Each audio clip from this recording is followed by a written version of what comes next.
ladies. I'll be with you in a second. I have to record this stupid podcast. All right. Bro was talking to his mother. Like, bro was talking to his aunties. His aunties. What is this? His mother is a lovely lady, alright? Dude, Cher, I have a couple. You know what? Real quick, Mr. TopSuperKicker. First question. Flame name out the gate. Does your You didn't introduce the show yet. Wait, let him land. So clearly you're talking to your mother. Is your mother also the mother of a single mother of a daughter trying to make it by in the city with all friends, including Sean Gunn and the incredible Edward Herman, and they encounter struggles on the road, and they come together because with that, please. Can that be the opening of this episode? Yeah, I think we'll get copyright for it. I actually cannot because it's a real song. I'll do a cover right now. Okay. Go for it. If you're out on the road, feeling lonely and so cold, if you need me to be with you, I'll be right there. No, not even close. If you need, I will follow anywhere. If you tell me. Produced by Neil Patrick Harris. You need me to be with you, And I of will course, follow. I've been to Alcatraz! Ooh, funny. So here's the thing: Edward Herman did not die during the show. You lied about this for some reason. You lied. Yeah, midway through Special guest death by Edward Herman. Can we talk about the two? Why does it say special appearance by? He's in every fucking episode. It's not a special appearance. Because he's a big deal. He's like the big actor in a it. Big deal. He's Edward Herman. It's like how.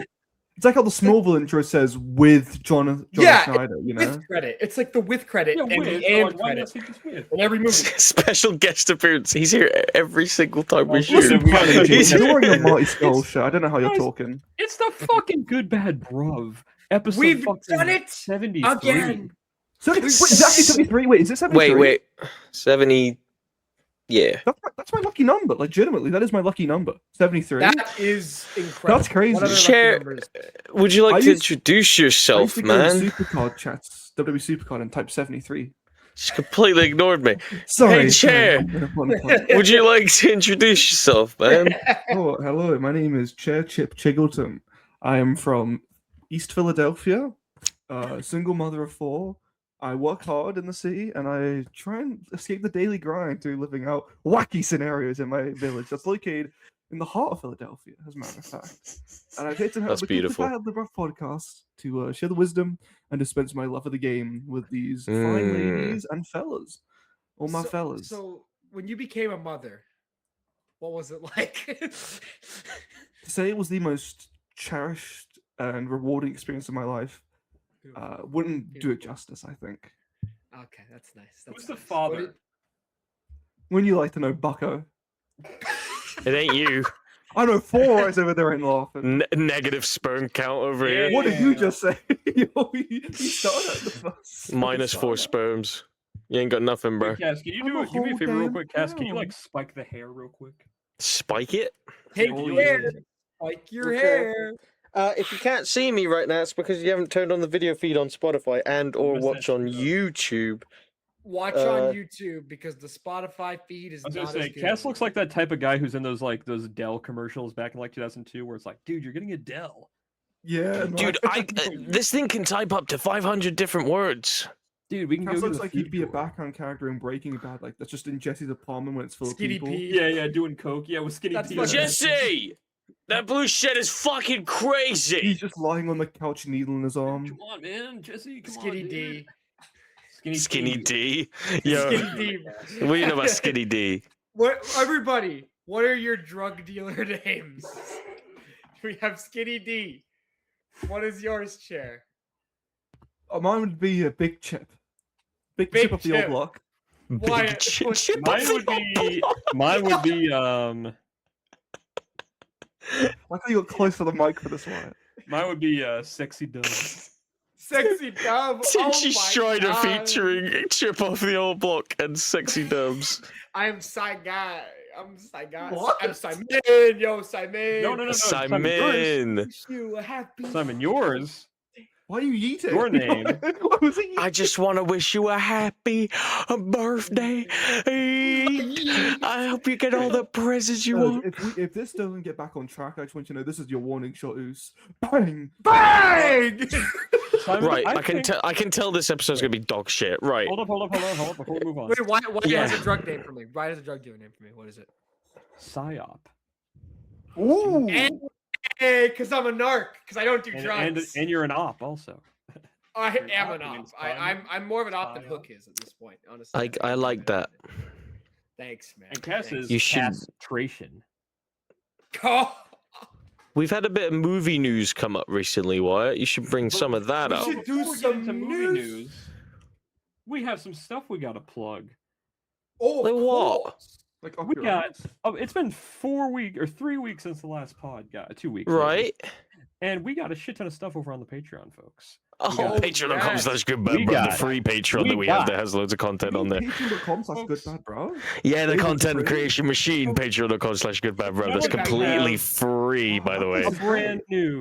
A brand new track pack with me, Simon, and Cass talking about some albums. We bring some really great albums to the table. We talk Oh, about yeah. the So, beginning, the end, and the best. yes. Go ahead. So Cass. we've come up with a really cool idea for track. Well, I did because I'm the best one here. We have this really cool thing for track pack. He's so upset. We have, we have an album idea where we brought the first song, the last song, and our favorite track from a specific album. And I think that's pretty cool. We should do it again sometime. It was a lot of It's fun. great. We also Keep your eyes out because next time we do a track pack, I'm gonna have a guest. Oh. Speaking Speaking of guests, Cass, we had 2 fine guests come to our Patreon this past week. We They didn't did. We had 2. Ghosts! We had our good friend Liz come on to do a trailer park where we To talked about a bunch of trailer trailers. We go through True. the decades, folks. We go through the 2000s, the 2010s, and the 2020s. We totally didn't record that previously, and it never aired. And did this again. It never was No. deleted. It was never deleted by someone. But we did bring some and- other trailers to bring in. They were great trailers. So, God, And- nostalgia. The trailer parks are always a great nostalgia. oh, it's a great time. It's a good little honestly. time capsule because And you get then- to see like different eras of just like what was marketable. Really cool. What were the Chair, do you like vibes? movie trailers? Yes. What's your Cool. favorite? Yeah. That's a difficult question. Give me one that you like, just a random one. Fuck! Low key, I think a recent trailer that really Mhm. pushed me into a movie that I otherwise would have had maybe no interest in otherwise. Was actually for this weird little film made by Focus Features. It's called Obsession, I believe. Hold your thought. Yeah, Let's come back to I like that. that trailer. Now Yeah, that's a good pick. idea. Now that's a good pick, though. Why? What was the One other more guest? thing. We have Mike Peterson back on to finish off Pretty much great it. series. From Okay. pretty Pretty much much it. Am I allowed to say that? Mike Peterson, Does he- pretty does he much I guess we so. finished- We watched the final episodes of Spider-Man: The New Animated Series, folks, and let me With the tell you, executive it is producer Neil Patrick Harris. yes, exactly. And folks, let me tell you, what was your Yes, guys' George. Simon and Cass, what was your reaction to those last couple episodes? The finale specifically. No, it's copyright. Stop There, it. It's copyright. Get that Stop shit out of here. You're on a leash today. I'm gonna beat the fuck out of you. Cass Simon. wants a man on a leash. You've heard it. Yes. You've heard it here What first. Yeah, no. I think that show had some real stinkers, and then it just got really good towards the end for no reason. The last couple episodes was a good use of OCs. After every other OC episode was the biggest piece of dog shit I'd ever seen, followed by the biggest piece of dog shit I've ever seen consistently. A relic of the time, truly. I can't call it good, but I also can't say I regret watching it because I was Fun kind time. It was And a Mike fun there friend too. watch, yeah. It was Yeah. a great time. We had a great time, folks. We have one more thing to plug from the Patreon, and that's that me and Simon watched the El Grande Americano Mask vs. Mask match. we did. It was amazing, folks. It was amazing. I honestly don't think that's my match of the year. Oh, I think it is. Yeah. Oh, really? It has to be. You need to watch that match, Chair. I'm dead serious. That was incredible. For what it's worth, Chair, it is the best WWF match of the year. For what it's worth. WrestleMania had some good matches this year. Like what? Like what? Cody Randy, they finished. Okay, so we also have a merchandise store, www.goonsquadpw.com. It was pretty good. Guys. I'm actually wearing merch of someone in TBD, Good Squad adjacent. I got that Green Flash Morgan Dash t-shirt on, baby. Lovely. So, it's a pretty nice shirt. You can find plenty of cool shirts kind of like this one on there, from Goon Squad to Good Bad Bruv. Anime is Love X Life. All kinds of funky, wacky shenanigans for you and Grandpa. I can't find my hat. Pretend I'm wearing it. Didn't you give me the hat? Oh no, I have like a million hats. Oh right, yeah. I have like the old GBB hats, dude. I found one of those like season 1. It was crazy. Oh my god, when our graphic design with the clacker, dude. With the kindergarten tier. Yeah. Graphic design. Yeah, I remember that. It was classic. Go to goonsquadpw.com. There's stuff for everyone in Goon Squad. Give it a look. Dino Winwood's got merch on there. Buy his shit. That's really. And one more thing, folks. Another one. He's gonna. Not on the Patreon, but you can go to our YouTube channel to see us play Batman Arkham City. We did the first part. We uploaded the first part a couple days ago, and we also are hammering out Doki Doki Literature Club. Cass has been going crazy, just editing those, like just pumping them out. You know, he's on the table, just pumping them out. What are you talking about? You know it, brother. Me and Simon also did a 256-man tourney on the Uwufufu, and it was insane. It's the biggest piece of dog shit. True, brother. This one is true. It's the biggest piece of dog shit. You know what match? What was it? What was the one that we had to like pause for a second to screenshot? I'm trying to remember what it was. Hornswoggle versus Chris Benoit. That was incredible that came on. That's happened, by the way. Has it happened? Yeah, I think it was. Joke? Give me a second. I'm looking this up. I think it was on February War in 2007. February 2007. Well, while Simon looks that up, we are gonna jump right into this pod. Do we have stuff we want to ask Chair? Do we want to get into the movie news? Chair's first time being on the actual podcast, but we've had him on videos before. We've had him on our Daredevil review. We had him on the WrestleMania 40. You guys had him on the 40 review like years ago. No, it's one of our longest videos. Still, it's fucking 3 hours long. There's also an unreleased final episode of BasedWorld that was recorded after the Survivor Series, where we fantasy booked WrestleMania. 40? Oh my god, I forgot about that. Yeah, we fancy booked Mania 40. Yeah, I forgot. What's that got to do with this conversation?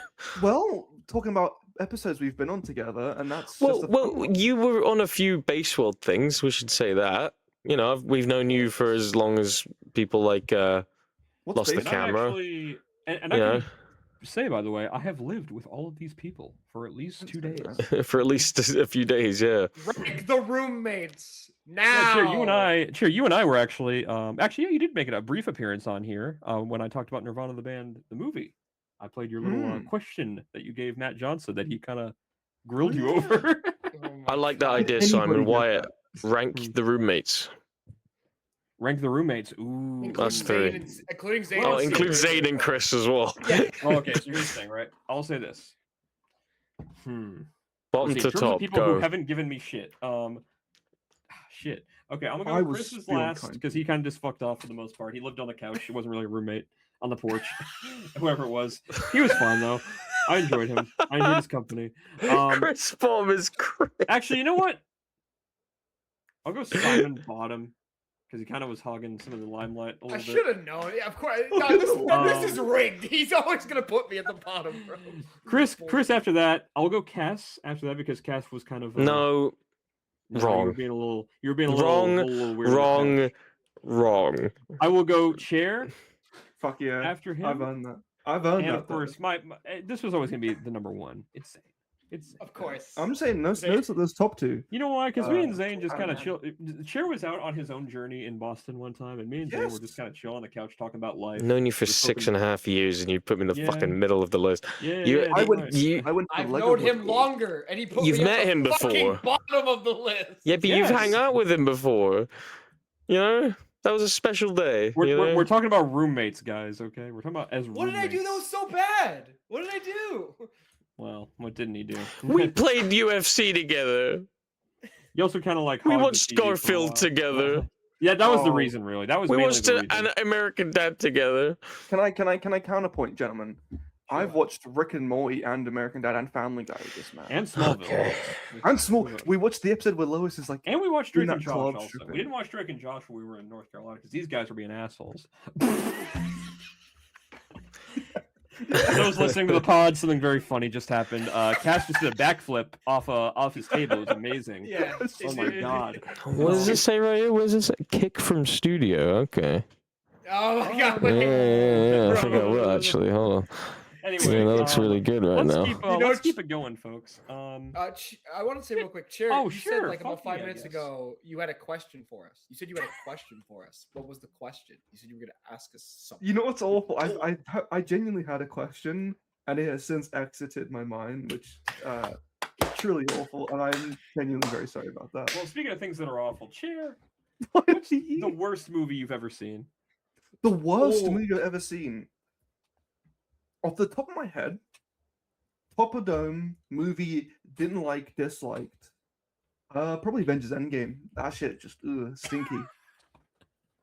I think that's the worst one you've ever seen. Yeah, watch more What's the movies, thing? Bucko. Here's the thing, right?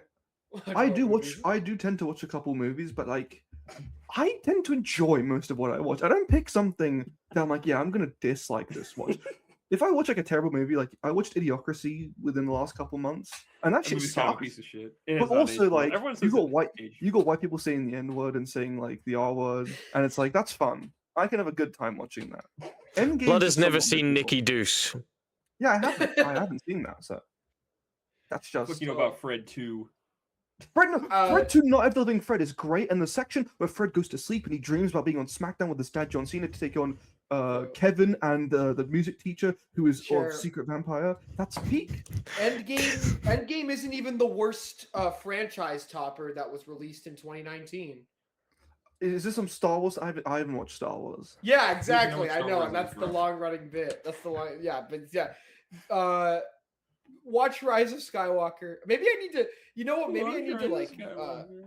Maybe I need to Escape from Tomorrow pill Chair, and then he can really know what a bad movie don't. is. Please Then he don't. can finally know what a bad movie is, because It is.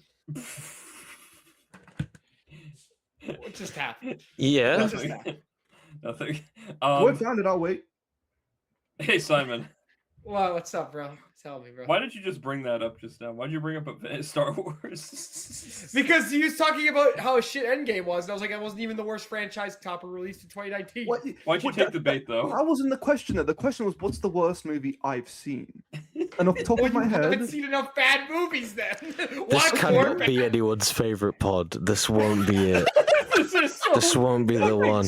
I You know don't what, see what Chair? I've done. This won't be it. Cass, what do you have to ask, Chair? Let's hear. Have I it. legitimately You want me to ask him something? Chair, I've got a question for you.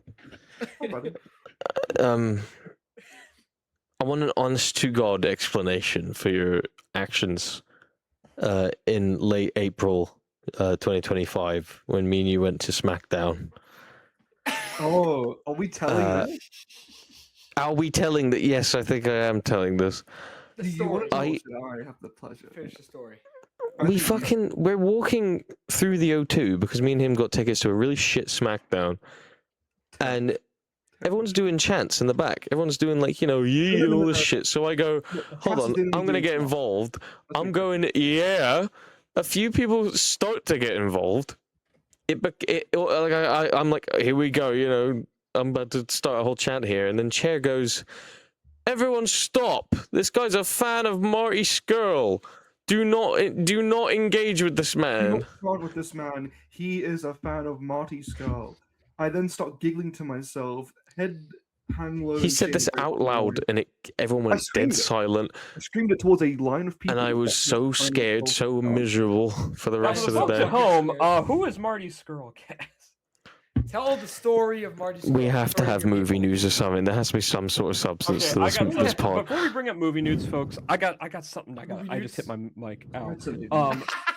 Before we start movie news, I have films that I have brought that I've bought recently. Would you like to see? Oh, what these hit films us are? with yes. it. Of course, man. Starting out of the gate, man. We got the Resident Evil collection. That's actually pretty sick. Oh, These are God, terrible. bro. These are awful, dude. These are. I've never actually fully seen these movies before. I'm currently just watching all of them because They're terrible. I'm excited for Kreger's Resident Evil movie. Hashtag. These are Kreger. fucking unbelievably bad. Like I'm perplexed. Like I'm perplexed at some of this shit. Right here, Extinction. Right. Let's talk about just run down. First movie. It's whatever. Fun little action movie. Nothing to do with movie. Resident Evil. Terrible. Yeah. Apocalypse. It's got Nemesis in it, and he looks really cool. Cool.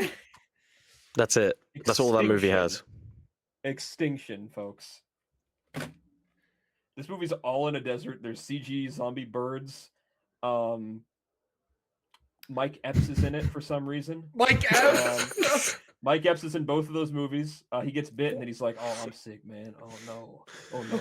Voice of Boog from What's his Open name from The Season Mummy 3 and plays 4. Carlos? I don't know why. Brendan Fraser. No, the Yeah, Magi. man. The Magi is in it, and yeah, really stupid movie. I can't wait for Afterlife, Retribution, and then the final chapter. I'm looking so Why are you forward to it. watching these? So you're just watching them all because of Kreger's movie? Is that Because why, I know or- for a fact that movie's gonna hit like fucking crack by the time I'm done with this bullshit. Like, Also, to be raise a fair, point. pretty much it's also doing commentaries for these, so I'm watching them that way. I'm not That's watching fair these enough. just by themselves. So I why'd would you buy get- the DVD if they're bad movies? Because they're not available anywhere to fucking stream. Dude, Believe it or not. Cass, you could look in like the skeeviest fucking gas station in the middle of Toledo, and you won't find those movies. That's how Two more shitty they are. movies. 2 more DVDs, folks. Hit us. Go with it. for it. Punisher Warzone. Yes, good What a movie. picture. What Marvel a Knights, baby. picture. It's Awesome a great movie. film. Hilarious Is it movie. good? Legitimately. Share, go actually watch a fun time. I'm Warzone. not That's a kidding. great movie. Especially after Great fucking You need bullshit to one do that. last kill. Oh The my first God. 10 minutes, the Oh, with editing the and that fucking- shit. The flare, the fucking. Yes. It's so good. It's awesome. And lastly, I've not seen this movie and I look forward to watching it. I found this over there and I was like, ooh, original DVD release. Eyes Wide Shut, Stanley Kubrick. That's an awesome Ooh. cover. Oh And my look at god. this. Look at this. It's one of these DVDs with It's a little got like, those. thing. Oh fuck! I have one of Yeah. those for I have the first Scooby Doo movie on DVD like that, and it's got that shit. Yeah. It's green. Yeah, I love that. Oh, shit. I've got a couple things. I think I've got like 5 movies I've gotten from Sex over the years that have the little DVD Sex? case like that. Wow. What are Maybe. they? We know Rank that's the them. exchange, baby. Off the top of my head, it's like some 70s Godzilla movie, Mm, Back to the Future. I think I mm, got a Mulholland Drive that's like that, mm. and it escapes me, but it might be like an old Batman movie, but I don't know which one. Batman. It's not forever. Though. It's not forever. There is so much a man can tell you, so much you can say. I will say, I of- went to see X last week, and I did get a Peacemaker and Blu-ray. Wire. You We do love our became. It's funny you mentioned Batman because Oh, we're gonna my. dive into the movie news, folks, and we got some weird news about Batman. Didn't you have another Oh, DVD? yeah. Weird news. Put up the movie news graphic we put in the Batman Arkham video real quick. Movie. We have that. It's not that intense. Okay. So yeah, Batman Hold your 2 fire. I don't know about you guys. I'm taking this with the biggest grain of salt imaginable. Okay. Because this is who is it? Jeff Schneider reporting this. Jeff what, the- Snyder. Is this the thing with the So, other yeah, character for apparently- Sebastian?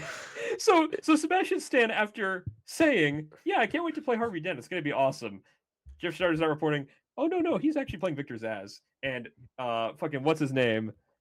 Brian What's the Tyree guy's name? Henry. Brian Tyree Henry is playing Harvey Dent. It's like, well, no, the actors have said they're playing, They don't. except for Brian well, Tyree Henry. Well, Brian hasn't think, said he was. I think playing. he got confused with Harvey Bullock, who is a lovable, goofball, GCPD rough guy.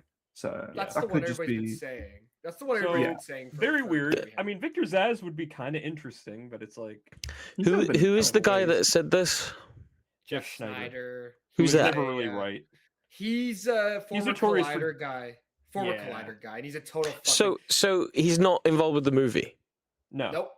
So none Exactly. of this matters. Well, because what was the big thing that he got wrong? Because there was a massive thing that he got wrong, like dead wrong. Remember? I'm trying. Oh no, well no, he gets wrong is he claims to have like insiders on fucking test screenings. Like he said, Sinners was gonna suck months before the movie came It's out. That guy. Oh. Yeah, and then he got proven wrong. And then when the movie came out, he was like, "It's fine." Everybody's just kind of over because he was clearly just like his fucking dick just went when he saw the fucking Scoopers are so dumb, man. That culture is just like they're entirely built on just being like. Just Why would you assholes. build a career like giving people false hope? My favorite is when they get mad when a studio reveals things. They're just Yeah. like, "That was my thing. I was gonna release That it. was How dare my they do scoop. that?" Like people my actually do big that. break. They actually do that. Like Plus, I've just learned from, especially since doing this pod and bringing stuff, just form your own opinion for movies. That you don't have to fucking ask some guy on Twitter like, "Oh, what, he got the early screening." I better ask fucking Steven from fucking Twitter what he thinks, and Steven's like, Yeah. "You know what? I think Evil Dead Bone was actually quite shit because there wasn't enough gore in it, and I only Well, watch these movies for the gore." We'll be talking about online reactions later on. Mhm. Oh, Can I say I have a scoop exclusive at GBB right here, right breaking now. news! Oh, I cannot wait for what's about to come. This is my scoop. Gilmore Girls will return. Eventually. Wow. Oh, I can't wait! Holy shit, that's That's like this incredible, OBS Christian Cage. Thank you. I would I like love to see CG Edward Herman in Avengers Doomsday. So they resurrect him like they did Val Kilmer in that new. And he does like movie. that really auriful shot in the intro where he does like the glasses thing where he goes. Yeah. Oh, I know exactly. What He you're looks talking about. worse than like Grand Moff Tarkin and fucking Rogue One, who looks like a stop motion. People kept speak saying that looked English amazing for at the time. 5 but it minutes? didn't. Yeah, that's some weird news, folks. Batman 2 I'm very excited for, and I do think I'm betting my money, man. Scarlett Johansson is fucking Phantasm in this movie. I think they're doing Is she it. gonna be in that movie? You're not casting Scarlett She's in- Johansson as just a random fucking dude, Joe dude, Schmo. Seriously, That'd be like good. I think, because they've said Put she's faith in Gilligan, Reeves. right? Put They've faith said in she's But they Gilligan. have said that there's some characters in the movie that are going to be very unique twists on. There's going to be like some Well, interesting. And things again, done we with have to them. remember, like they said for months that Barry Keoghan was just a cop in the Batman. And Yeah. everybody kind of guessed that he was the Joker, like really quickly. And then they kept saying, "No, he's a cop. He's a cop. He's a cop." Mm. And then he was the Joker. So I mean, I think the Phantasm, like we've said this before, that is maybe the only like mainstream Batman story that hasn't gotten like a great film adaptation. Well, because it debuted in a great movie. That's the thing. Yeah, It's not a comic yeah. thing. No, I know, and it's the same. Well, it's the same way. It's weird because like Harley Quinn was an animated series thing, and she stuck Yep. around. But the Phantasm really hasn't. They haven't done a lot with Not that really. character outside of the animated. Like I'm sure there's been a comic or two with the character, but there hasn't been like a consistent follow up. I think the Phantasm is like the perfect character for Reeves and like the vibe he's going yeah. for with Bruce. So like, and I having mean- that character after the Catwoman development in the first film. I'm just picturing that scene in Phantasm where like Bruce is at his parents' grave, and I'm just thinking like, man, imagine that. Imagine Pattinson doing some shit like that, man. Like that, how that scene is done is like, oh my god, I love that scene. Trust God Reeves. Whatever he does, again, I've said this before, man. I don't care what he does. I don't care if he goes fantastic. I don't care if he goes like street level Batman. Whatever he does, I trust him implicitly with Batman. He gets the character, so whatever he's gonna do, I don't care. I'm locked in. I really did like that first film. It was so Me too. great. It's fantastic. I haven't seen it. Oh god, no, what are you showing me? What are you showing me? Man. I'm drunk. Well, speaking of DC, a little bit of Superman news for you, just a little bit. My nothing Adventures of crazy. Superman season 3. Yeah, no, we don't care. No, it's good. No, My Adventures of Superman. I've watched it. It's just Incredibly they make some fun. interesting It's- choices. What? in some Just places. get this over with, man. Lex Luthor. Did y'all like those shots of him in the suit? He I thought did they look looked cool as cool. fuck. I will admit. Yes, Dude, He it's did look the- very it cool. is so Yes. bright. It's real. It's super bright green. He looks awesome. He does look cool, I will admit. Like, I'm so much more excited for this than I was the first movie. I know I was a DCU hater with the whole James Gunn thing. the one thing I will give it is like the costumes and shit. He nailed it, I think. Especially like Soups and like I love Mr. Terrific's get up. I think he looks cool as shit. Lex in this next movie with the mech suit. Yeah, I'm excited for that. I am so excited to see how Brainiac looks. I'm actually so excited to see what his. I forgot that Brainiac's the villain. Brainiac's the villain. Yeah, and he is long overdue. He's the other. I've been waiting forever for Brainiac, dude. What, live action? Yeah. I'm just saying, we got Brainiac live action in the Krypton show, and he looked great, and he was played pretty well. Honestly, I like that show. Krypton did not last. Krypton? I don't even know what the fuck that is. Dude, there was a live action like Krypton. It was on the Sci-Fi Channel. It was about like Superman's grandfather or something, right? I don't know. Yeah. It's Brainiac. Superman's like family. Yeah, because like Brainiac is like every superhero has like a big three, right? And Superman's is I think Lex Luthor, Zod, Brainiac. Like that's how I would personally. Doomsday, you can kind of throw in there as well. He's another thing you can throw in there. He's I don't like Doomsday. Superman. He's always like a Superman with Justice League type threat. Doomsday, I feel. That's fair. Lex is that too, though. Lex is also a but Lex, I think just because I've seen Smallville, where it's 10 seasons, or not 10, it's 7 seasons. Of Lex is a low-key situation where he can work in pretty much any aspect. Yeah, even as a hero sometimes. Yeah, except for fucking Peacemaker, where he just goes, "Ha, yes, fuck shit, cunt." I cannot believe he was in Peacemaker. Stupidest. Oh my god! Swear word, no. I hate that shit. I'm telling you, dude.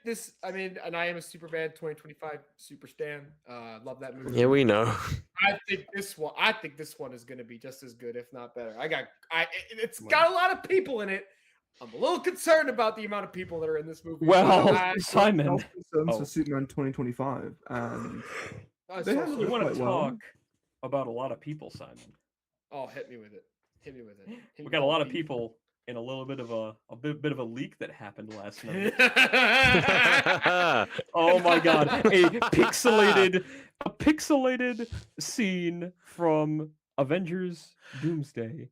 How the fuck did this get out? It's insane. Well, so here's the thing. This is actually the string of a lot of leaks the past week. Apparently, first off, there was the Brand New Day trailer leak, which is coming very soon. I don't know why they haven't released it yet. Whatever. Yeah. There was also an unfinished copy of Brand New Day that also leaked. The full thing, the whole movie.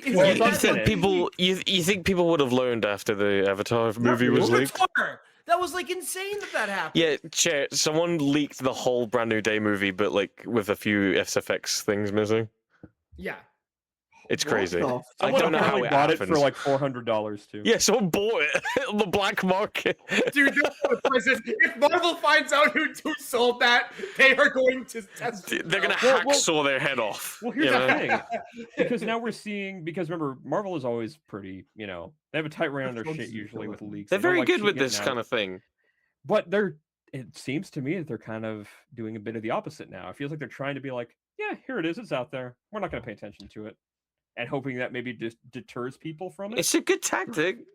Well, to be fair, you know what it is? It's the have you guys ever heard of the fucking what's it called? The Streisand effect.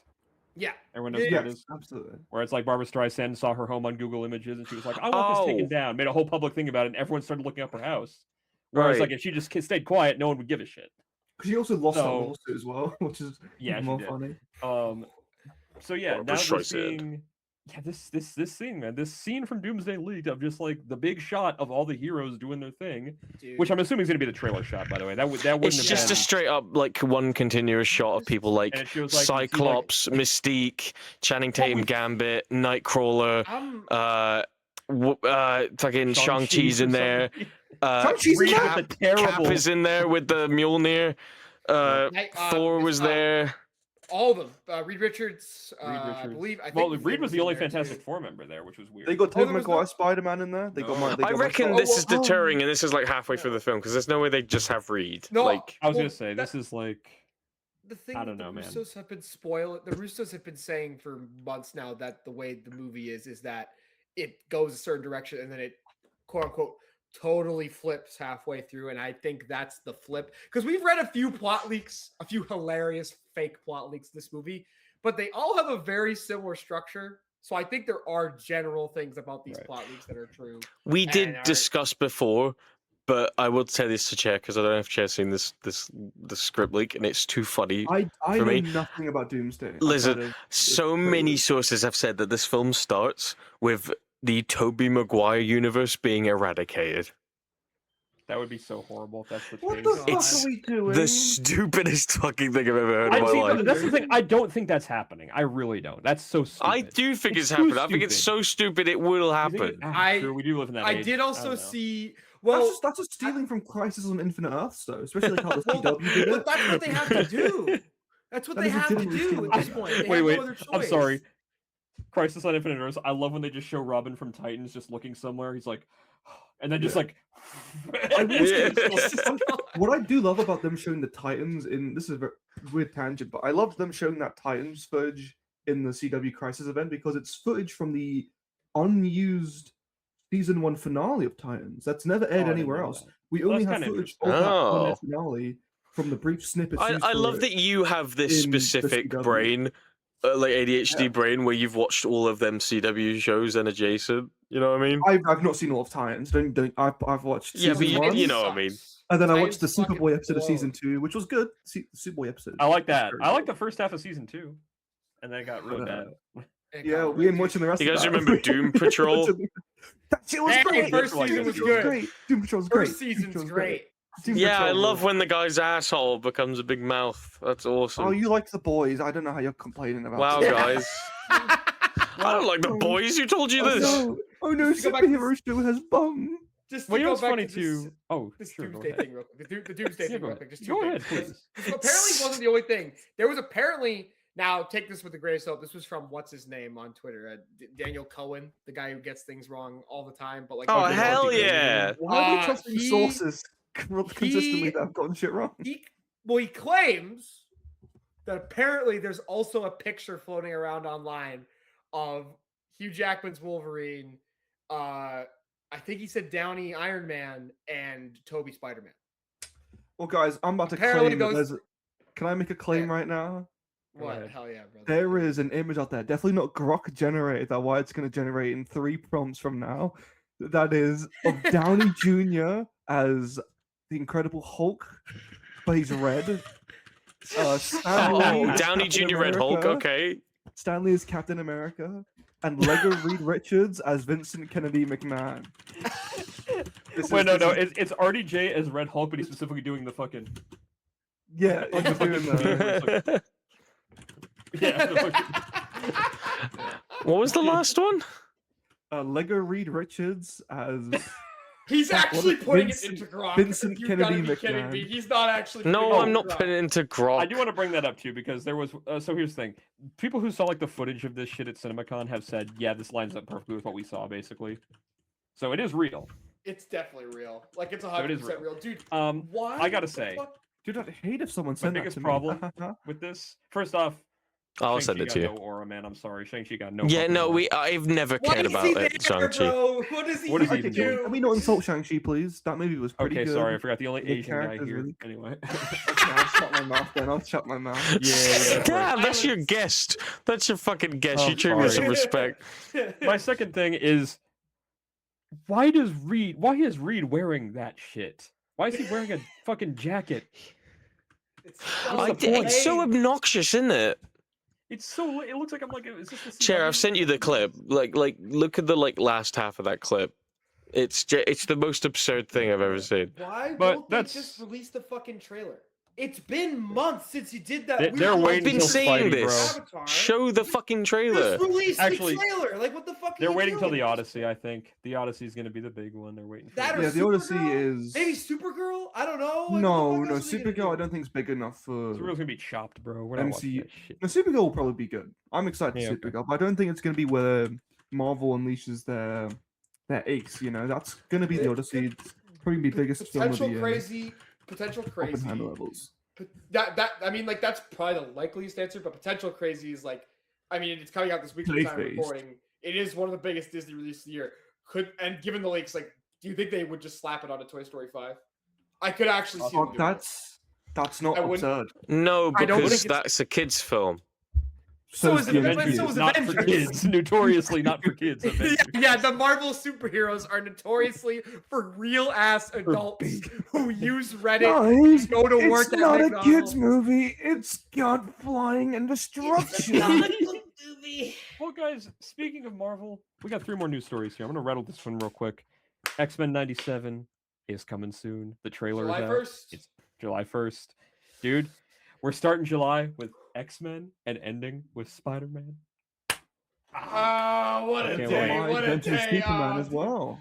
Okay, anyways, X-Men. It's good. It's so good. I The show is watched so the show. Listen, here. listen. No more Superman. I agree. Okay, Bear from Obsession. Don't know why you're talking to me right now. Okay. Don't make a wish, buddy. Is that Ebon? Who? Elon Musk. Is that the guy? Oh, No. Is that Bear? From Obsession? No. What are you talking about? Oh, my brain. I thought you meant like the guy from The Bear. No, That's what I thought you meant.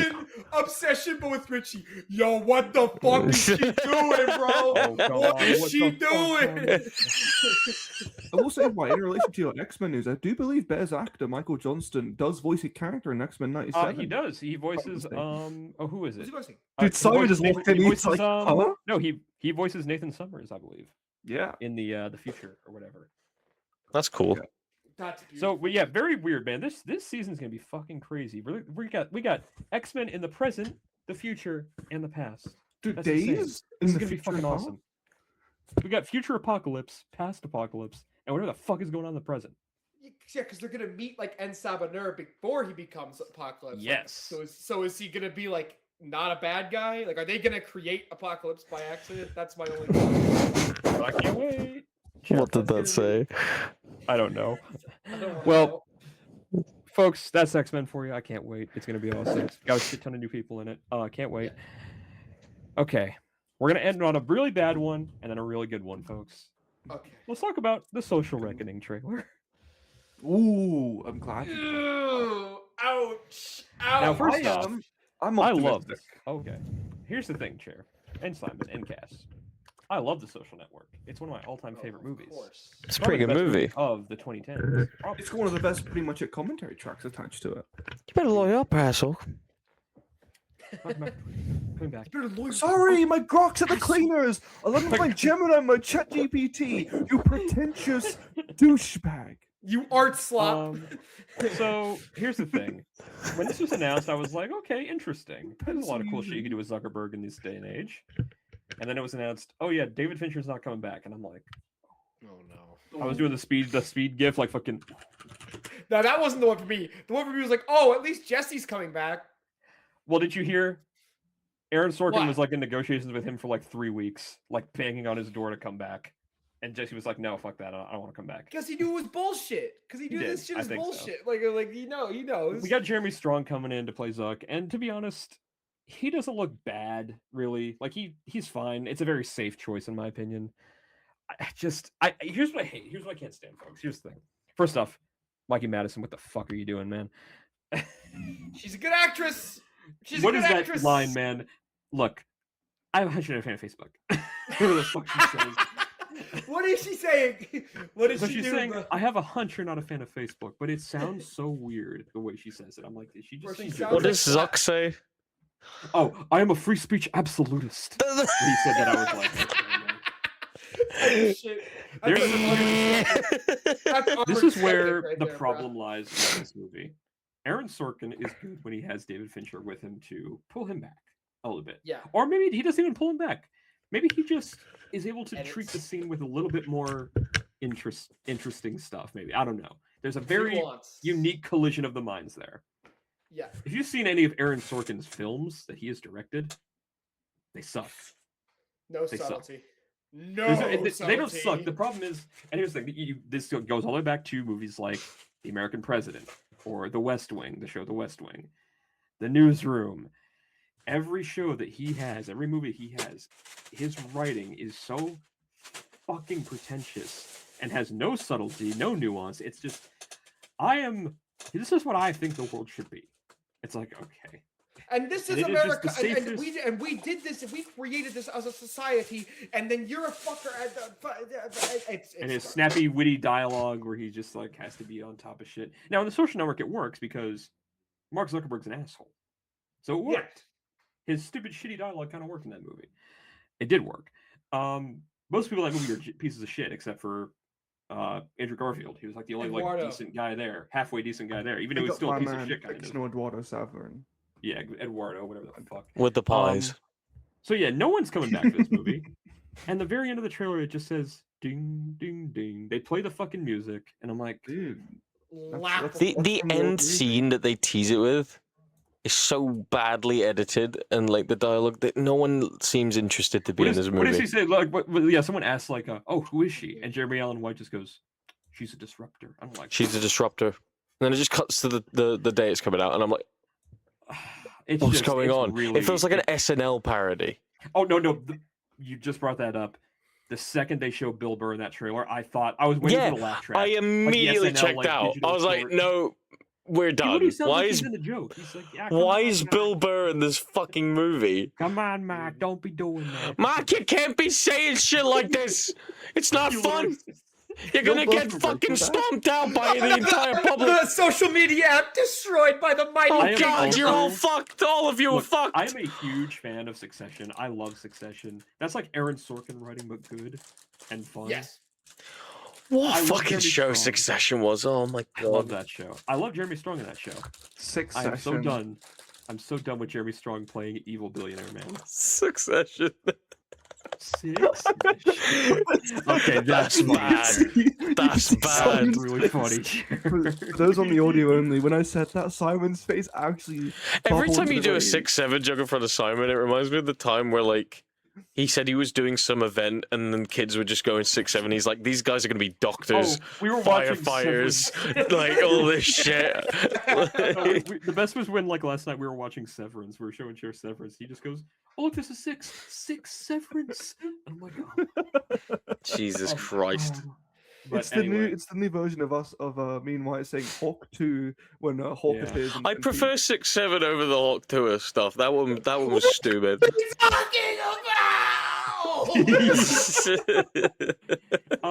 Yeah, Jeremy Allen White, can you be in better movies, please? And Jeremy Strong, his agent is stupid. His agent is dumb. I saw some of those clips from Mandalorian and Grogu where he's Jabba's kid. He just goes, "Yeah, I'm not my father. I'm nothing like my father." That was a voicemail. That was a fucking voicemail. There's no way that's his voice, dude. Man. Oh my God. Listen, a few things. If this wasn't explicitly The Social Network 2, I honestly wouldn't have that big of a problem with That's the thing. They keep marketing it as a sequel. That's the problem. Yeah, it doesn't work. You can't market it as a sequel with the whole cast. Yeah, why didn't you just go, "Hey, here's another movie about Mark Zuckerberg, not the same universe"? It'd make way more sense. No, they didn't make Steve Jobs a sequel to Jobs. You know, like they didn't do that shit. Like it doesn't even make sense. And at the same time, and another thing, maybe this is just the world we're living in. Attention span is different. I think this is too late. This should have happened like 8 years ago. This should have happened like 2018, 2019. It's that too, but it's also what this movie kind of means and represents to like. Look, it's the shit they're going into with this movie, talking about, you know, the privacy Article 250 being a thing, and just like, you know, like, oh, like social media platforms are responsible for like people dying. I'm just like, okay, we're getting down a slippery slope here of bullshit. It's like this is what the movie's trying to say, and that's a problem in my opinion. Again, we're getting into a whole other. We're not going to go into that. Yeah, I hate that I'm using this term. Ironically, it is liberal boomer slop. It's liberal boomer feed. Like that's literally what it is. It's look at how bad Reddit is. I think we should discuss this in its own like discussion. When that movie comes out, we'll probably. I would love to make a video on just this film. We'll still see this. Yeah. Regardless. Just to give my last take on it. Again, I mentioned this. If this wasn't like, because so much of this just feels halfway. It feels half-baked. It's like, we're doing a sequel, but we're not bringing back any of the cast. And Mark Zuckerberg, he's played by a guy, he's not Jesse Eisenberg. And we're kind of doing a follow-up, but not I'm not really. from out of a dorm room anymore. That was so line, bad. I cringed so hard that line. That line like destroyed me. It actually made me cringe so hard because that was the moment where I was like, "Oh, so you are truly like cowardly. You can't just go through with it, making your own movie. You have to like half-ass call back to it was movie. That in the line of just like the girl going like anxiety and depression amongst young girls has skyrocketed a bit because of the platform. And I'm just like, oh my god. This is gonna win like 5 Oscars and a Golden Globe somehow. It's gonna get nominated for stuff. I'm hoping to God this is just the worst trailer ever. If it's actually good, I'm hoping to God, but I don't think Sorkin. I don't even hate Aaron Sorkin. Like I don't even hate a lot of Aaron Sorkin of like Wyatt does. But goddamn, dude, if they were gonna do this, they needed Fincher back, or they needed to go Here's the thing. Totally different direction. They need to go Aaron Sorkin stuff. Different. It's not that it's terribly well. It's subjective, I guess. It's up to you, really. But like, yeah, if you look at like The West Wing, it's considered one of the best shows ever made, and it is a good show. It is, but it's a good show for its time. That does not work this day and age. We have aged a lot since that show. If you try watching that show now, you're just like, no, because it tries to be like, oh, this guy's the real, like he's the best president that you'll have. It's like I said. We'll talk about. We'll talk about this eventually. Yeah, but let's end on the best news story this week. Yeah, please. 24 Jump Street. Fucking. Oh. Not 23 Jump Street. So high. Not 23 Jump Street. They're jumping into 24 because it's the same fucking crew that did the other 2. It is. It not only is it the same. Everyone's coming back. Jonah Hill's coming back. Channing Tatum's coming back. I'm assuming Ice Cube's coming back too. There's no way he wouldn't. Dude, Jonah Hill's gonna look tiny. But not only that, the director of 20 is it the writer of 22? Writer and of 22. Phil Lord and Chris Miller? Yeah, writer of 22 and Phil Lord and Chris Miller are involved. Dude, this is it. This is all. We're back. Like this gonna be great. Comedy, dude, is legal. Thank God for the Naked Gun. I don't think I don't think this happens if Naked Gun isn't so critically successful. And thank God for Project Hail Mary, because I feel like without that success, Lord and Miller don't get to make this. I feel like that would be like a big. I would love it if they wanted to Hail Mary. Sony was just being. I would love it if Hail Mary was a stepping stone just to get to 24. Like Blackberry being the stepping stone for Nirvana the band, the show. Yeah. Exactly. In a weird way, Project Hail Mary is like the more successful Electric State. Yeah. Anyway, do you want to explain how that makes any sense? I'm not like laughing. I'm just... No, let him land. How did that? The cow. What do you mean by that? All right, why? Do you have anything else? Okay, man. So we actually just recently watched 21 Jump Street, all of us, or some of us. It was my first time watching it. Hey, then you say can't be used to get your court of law. Suck my dick. Fuck you, man. You shot my dick. You shot my dick off. Let me grab it. He just so stupid. Dude, that movie is still so fucking funny. I am one more black gay kid getting punched in the face away from a nervous person. I fucking love that movie. It can be used to make cornmeal. Now, I won't talk too much about 22 because he needs to watch it. He does need to watch it, and that is so fucking funny. I fucking love 22. I love that movie. I think it's better than the first. Yeah, some people think it's better. I think it's just as good. I don't think it's as better, but it's just as good. Well, kind of the joke of 22 is that it's like very similar to the first one, so like you can't. It's hard to compare them in that sense. Also, Wyatt Russell, his debut appearance, I believe. Yeah, fuck, I forgot he's even in that. Jeez, I gotta watch that again. It's been a while since I watched it. Wyatt Russell, oh my god. It's funny that this news, like, because there really was a time where at CinemaCon they full on said we're doing 23 Jump Street and Men in Black like in one movie. We're doing a crossover. Yeah, Chet, do you know about this? This is the first I've ever heard about. They were planning. They showed it at a con. They were like, the next 21 Jump Street is a crossover with Men in Black, and they never did it. But I'd be disappointed to this day. Well, here's the thing. I would only like that if Tommy Lee Jones and Will Smith were in it. They had to be juxtaposed with those guys would be hilarious. We talked about this with the crew. Oh, dude, Two-Face, dude, he's elite as Two-Face. I don't even care, bro. He dies because he wants all the coins, bro. He's amazing. Awesome. Simon, I won't sanction your buffoonery.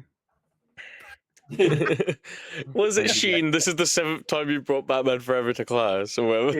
It's a great movie. It's a great movie. It is a good movie. It's a good time. Yeah, no, we had an idea in the movie group with our buddy Tate where they should at least have a cameo in this movie or something. At the very beginning, to make acting that like joke. the events happened. Yeah, they should be like, well done, time. guys. That was great. You know, thanks, good to meet you. And then they just continue with the movie like nothing happened. Oh, no. Here's what they should do. Have Will Smith and Tommy Lee, like, shake their hands and everything. They're like, oh, that was awesome. I can't wait. And then they just go with the memory flash thing, like... That would be so baller, though. Oh my god. That's good. No Lord. That's really good. Chris Miller, you owe this man royalties. Wyatt, that's really good. I'm genius, man. I'm a fucking gonna The genius. also- memory flasher. Oh my I'm god. gonna spit something else out here too, because if we can't do, because Men in Black, unfortunately, is kind of a dead franchise now. It's kind of over for Men in Black. It's hit that point, yeah. You know what action franchise Living in fun. recently had a resurgence with Will Smith that would also make sense with Jump Street is you could do Bad Boys. You could legitimately do Bad Boys, and it would work. And it could work. Yeah. You could do it, honestly. That dynamic. I didn't even think about that. I would, Oh if my I God. can't get Men in Black, Dude, What was the if Bad Ice Boys one? Cube- They were going to do it with G.I. Joe? No, that was going to be G.I. Joe and Transformers. That's it. Oh my Transformers, God. G.I. Joe, What the that's fuck? Hasbro, yeah. That would actually be better, I think. Like Will It makes Smith more and Martin sense. Lawrence. Like imagine Ice Cube just saying like, "All right, you guys are going here now. Fuck you." And it's like Going it's to Will Smith. Miami, Oh bitch. my God. And it's fun. Oh my Oh. god, dude. That would be. I hope that happens. Yeah, I hope but that that's it, happens. folks. The big news is that the script is finished too. Like they showed like the shot of the script in the picture. It's like there it is, 24 Jump Street. It's happening. It's like They need the opening to be them like completing the 23 Jump Street mission and then just going straight into the next one. it has Or to it be. should be like, or it should be like a Skyfall riff where like one of them dies and then they go into hiding. It's like them reunited. Like I want to see a Bond opening with 21 Jump Street. I would actually, dude. Don't even. Oh my god, That'd be dude. great. You know the opening shot of Oh. Skyfall where like it's Bond like at the end of the hall like. "Ba-da." It should be that, but it's Jonah Hill, and it goes, "Ba-da," but he just like falls off screen into like a bunch of chairs and tables. And Here's just the fucking- I enjoyed Project Hail Mary. I enjoyed it quite a bit actually. Fun time. Phil Lord and Chris Miller, their comedy is genuinely incredible. Like their humor is so well rounded. It's so well written. It's also good for most audiences too. Like it's Yeah. like Lego Movie, for example. That shit is still funny as fuck. And Like dude, That Cloudy was with Chance and them? Meatballs. Yeah, that was Yeah, them. yeah, Lego Lego Cloudy with Chance and Shut the Meatballs. fuck up. they did did you the not Lego know movie. this? They are incredible. They Dude, are it is that, genuinely they- incredible. Cloudy They with wrote Chance the and first Meatballs. Spider-Verse. Fucking Clone High. That was the first I one with think Clone Cloudy with Chance and Meatballs is one of the best anime films ever. Underrated. Such an underrated movie. They wrote the first It's Spider-Verse. incredible. People forget they wrote the Spider-Verse. first fucking Spider-Verse movie as Which well. is Like supposed to they be didn't write Batman Beyond. Which this guy, Oh, the guy still who upset was doing about. this also had involvement. Or I think he directed Spider-Verse. Did he? I forget. well, no. So the guy who the directed writer? the last guy who directed. No, it's the Across writer of Spider-Verse. this that directed Spider-Verse. I think that's who it is. Oh, think. okay. 'Cause he That's- was with them for a while. Like the guy who Dude, directed Spider-Verse. and That shit. whole creative circle they got that Lord and Miller have is Yeah. like is dynamite, dude. They don't miss. They don't miss. They keep They're great. they just spit out great movies, brother.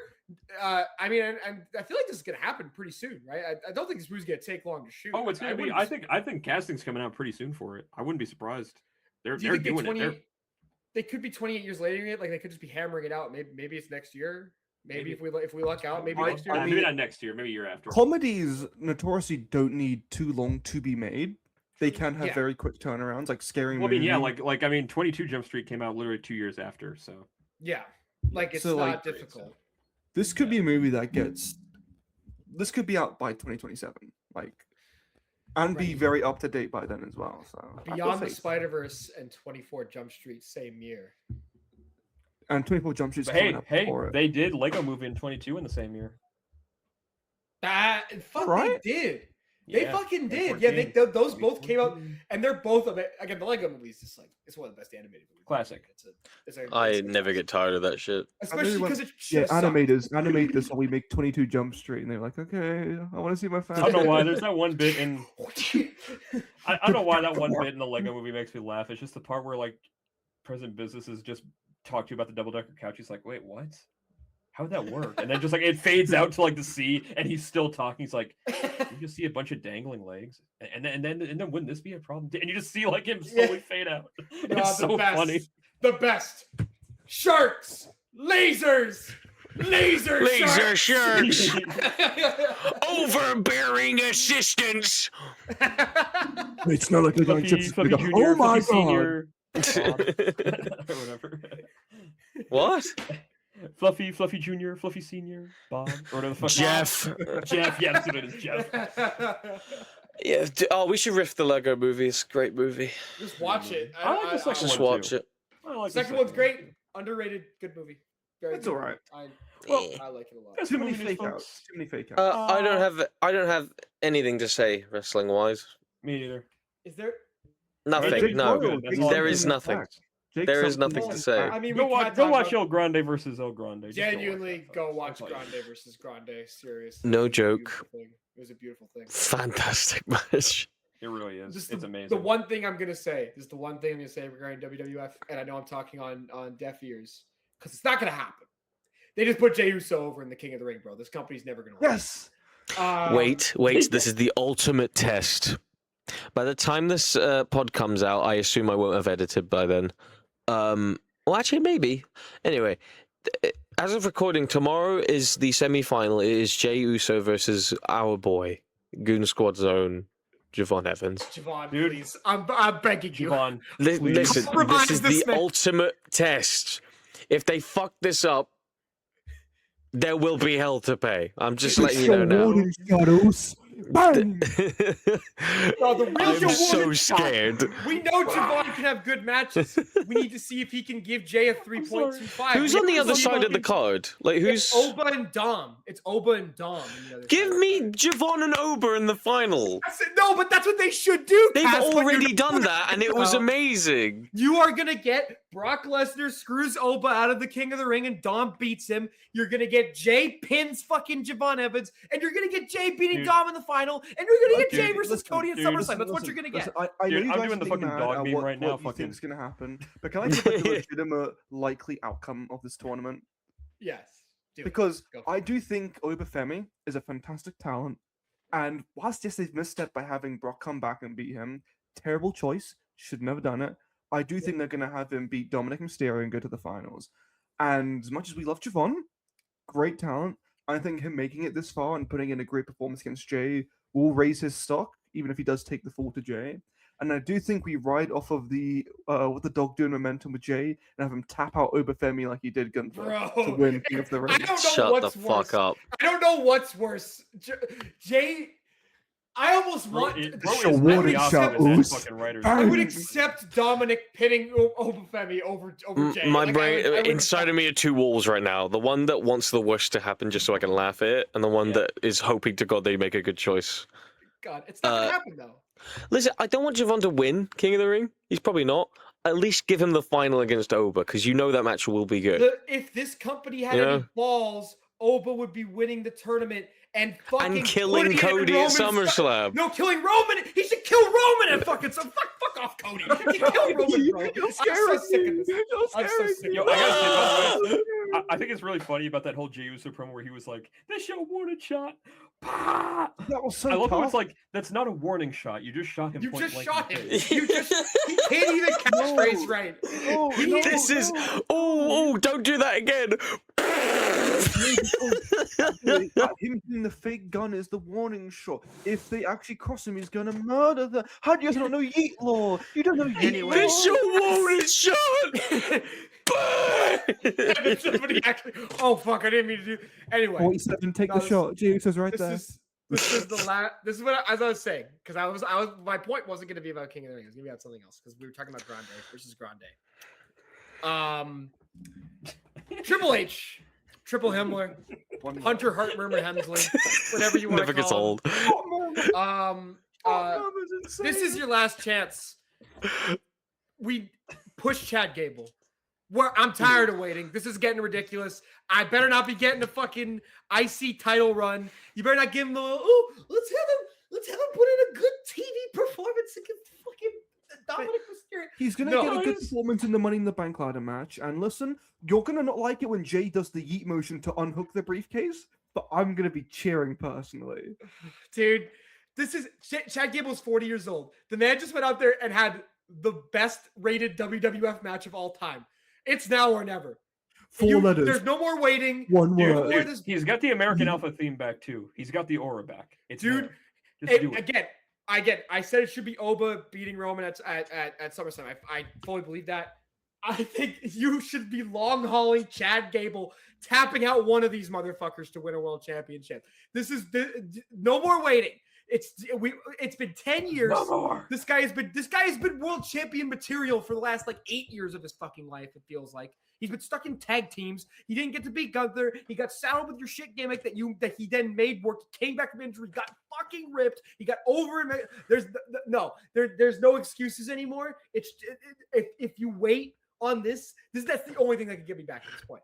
If they actually put effort into a Chad Gable push, I'd get locked in again. Equally, What? Ludwig Kaiser is never Ludwig Kaiser as well. Marcel He is Barthel. Mexican forever. What? He is Mexican forever now, man. El Grande He is Americano now one of them. should be. Oh right, yeah, he absolutely. should be the guy. I want him to beat Dom Mysterio for that fucking belt, and I want him to just come to every show, every AAA show, every WWE show, just hold that shit and just be like the ace of this gotta business. run Grande versus Gunther, like in the. I want to aftermath see of all that stuff. him be the next Ultimo Dragon. I want to see him with all the bitches, all the ladies with the belts. He wins Remember that? every belt. You're so Give me that right. shit. He's gonna be Ultimo like Sheamus Grande? in Dude, they have WWE12. ties with Noah. They're like friends with Noah. Have him run a fucking do some shit over there. The Who's N1. Noah? The N1. Yeah. Well, Like my school friend Noah. Can we move on? hey Noah, if you're Vale? watching this, how you doing, buddy? Oh, Other I Noah, hope too. you're doing well. Yeah, it's Sometimes been hot. Noah his wife. Vale from TBD. You're I pretty know. cool. You know, Noah Vale had a match recently, and they got hit in the head with a chair, and they didn't remember That the was last one we day. went to. That was Damn. what we went to. Right? No, different chair shot. Oh my Jesus. They Christ. Jared, what are you they woke doing? up in the What are you hospital doing? and didn't remember the last day. That's Listen. fucking insane. Wow. In defense of chair shots, I told them this your one shows. Bang! Anyway, Well, do you speaking of wanna? warning shots, Yeah, we're moving on, folks, to what what we got? Not you. Who the fuck We. wants to go first? Oh, fuck so this wants is to a go very first? special edition of what we got because we've all gone for some modern day motion And pictures. guess what? They've all come out recently. We're talking about Yes. new movies, folks. And they're all good. All four of them They're all are great. rare. We got a great year coming up, boys. This year's been very good for. And You know summer's what, just getting Simon? started. You seem so absolutely fucking ecstatic from all of this talk. You should go first. Hey, Anyway, guys, Cass, why McJuggernaut do you gets sound aboard so his passive truck. aggressive? Fuck you. Anyway, McJuggernaut gets aborted his child. Let's talk about that. Honestly, I gave that news a 3-star on Letterboxd. I think McJuggernaut is doing pretty well. What was the quote? What was the quote?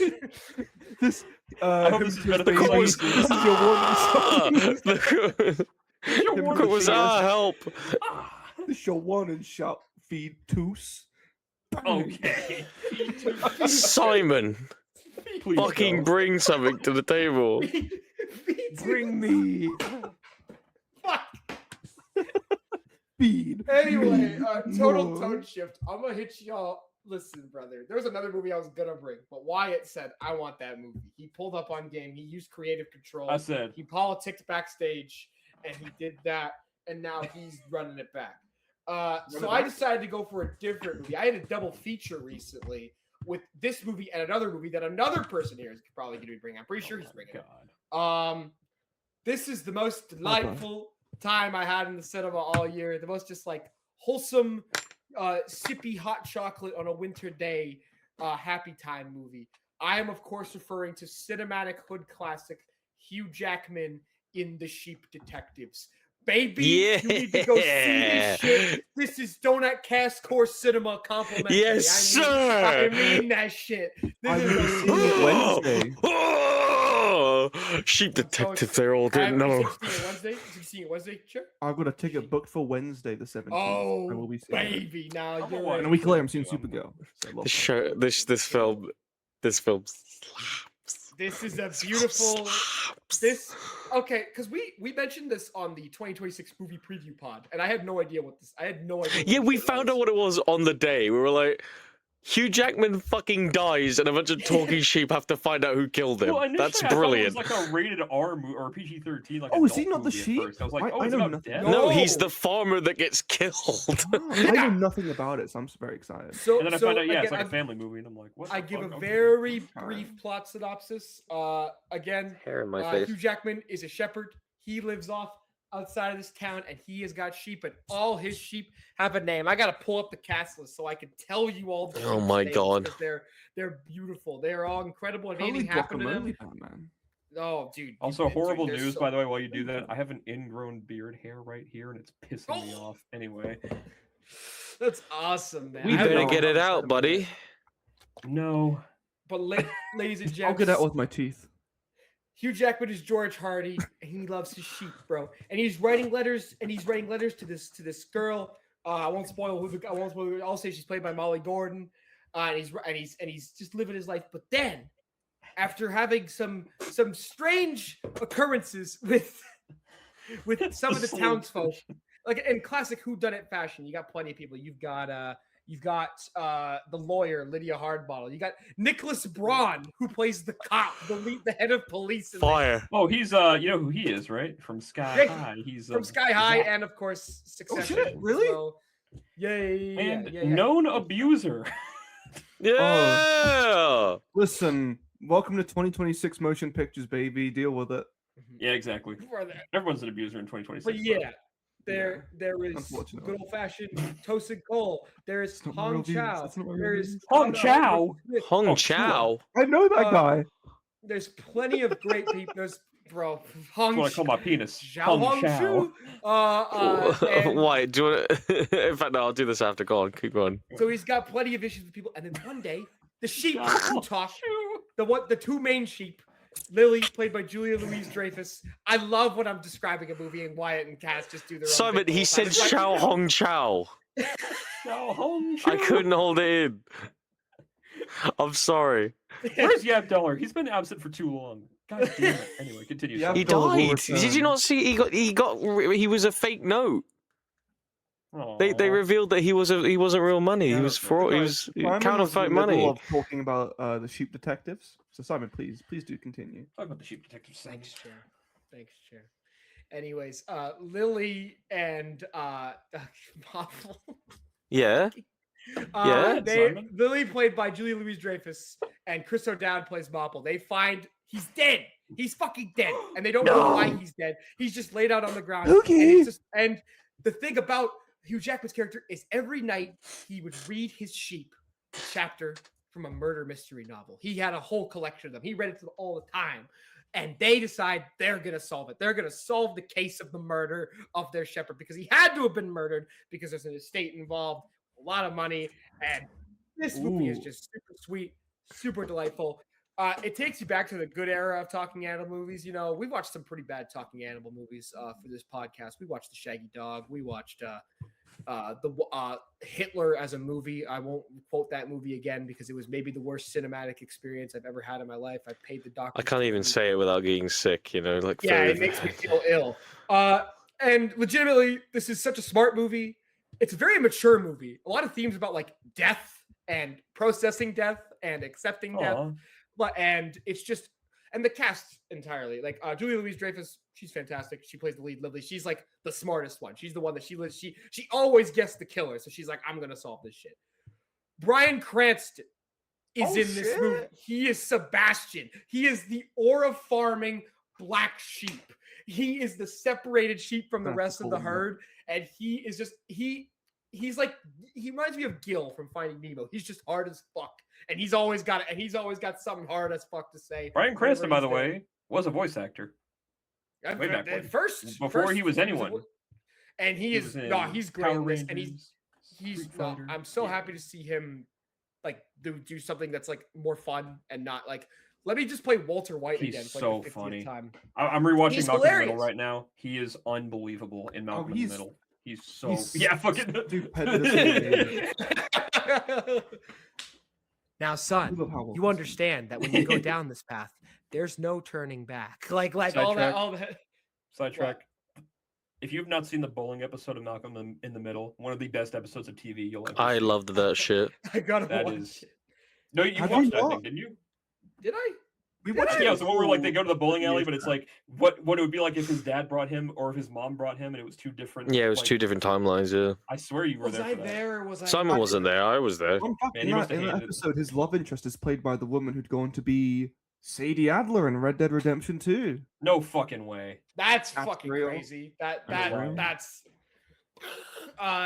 Look up right now. I A am few others. Regina Hall is in this. She voices one. Patrick Stewart is with Sir this. Patrick Stewart.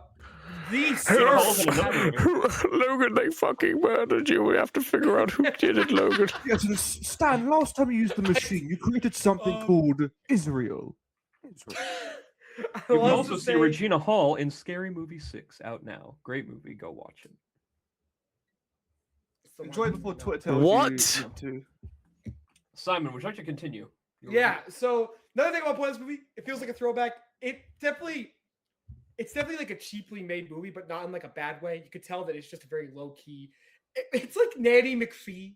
Y'all remember Nanny McPhee? That shit slapped, right? Classic. We all know Nanny McPhee fucking slapped, right? Back in the day, you watched that shit out. I was gonna say this does remind me of like the era of like the talking animal shit, like Homeward. Yeah. Was it Homeward Bound? Yeah. Yeah, there's a few great visual gags. My favorite one, it's literally the opening of the movie, so I'm not really giving anything away.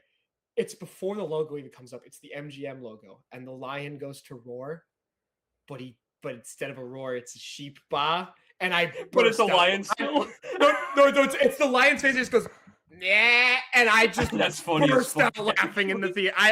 It was embarrassing. There were just a bunch of children in the theater, and I just burst out laughing like a fucking toddler when it happened. It was the hardest I laughed. Nah, that's fine. I've heard so many good things about it. So I'm really excited. It's super sweet and smart, and the mystery is like, it's not like the craziest mystery. It's not like a Knives Out level. Like it's gonna blow your brain away when you see it, but it's really fucking well put together for a kids movie. It's very short, dark for a kids movie too. Like the idea is very it's dark. about death. It's about like death. Like it's not like, oh, he's hurt, because I was worried that the trailer was misleading. It's like, oh, he's hurt, or oh, he's in a coma. No, he's dead. That motherfucker That's is cool. dead. I'm glad. They that's the actually case. kill. And there's a scene involving like they have him in flashbacks and stuff. And there's a few scenes involving that are like really affecting. It's just a great story about parenthood and about like caring and about seeing the truth of people. It's a really sweet family movie. I really enjoyed it. I was a little worried that it was going to be like a lot of these kids movies. I feel like Puss in Boots 2 changed things. With a lot of these kids movies, people go like, yo, you gotta, this is better than the shit they make for the old people. And then it turns out to just be kind of like, okay, this movie's actually really good. I really enjoyed it. I would highly recommend it. If you got kids and you don't want to go see any of the other crazy shit that's in the theater right now, take them to go see this movie. I think this is your chance.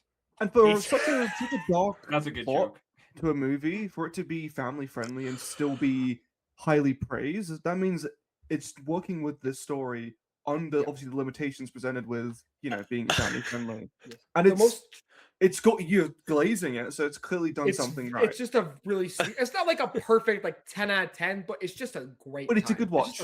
It's a very sweet watch. Yeah, and the the only thing I hate about it is I have to praise Craig Mazin because he wrote the script, and it's unfortunately a very good script. Well, you know what else? I have to give him credit.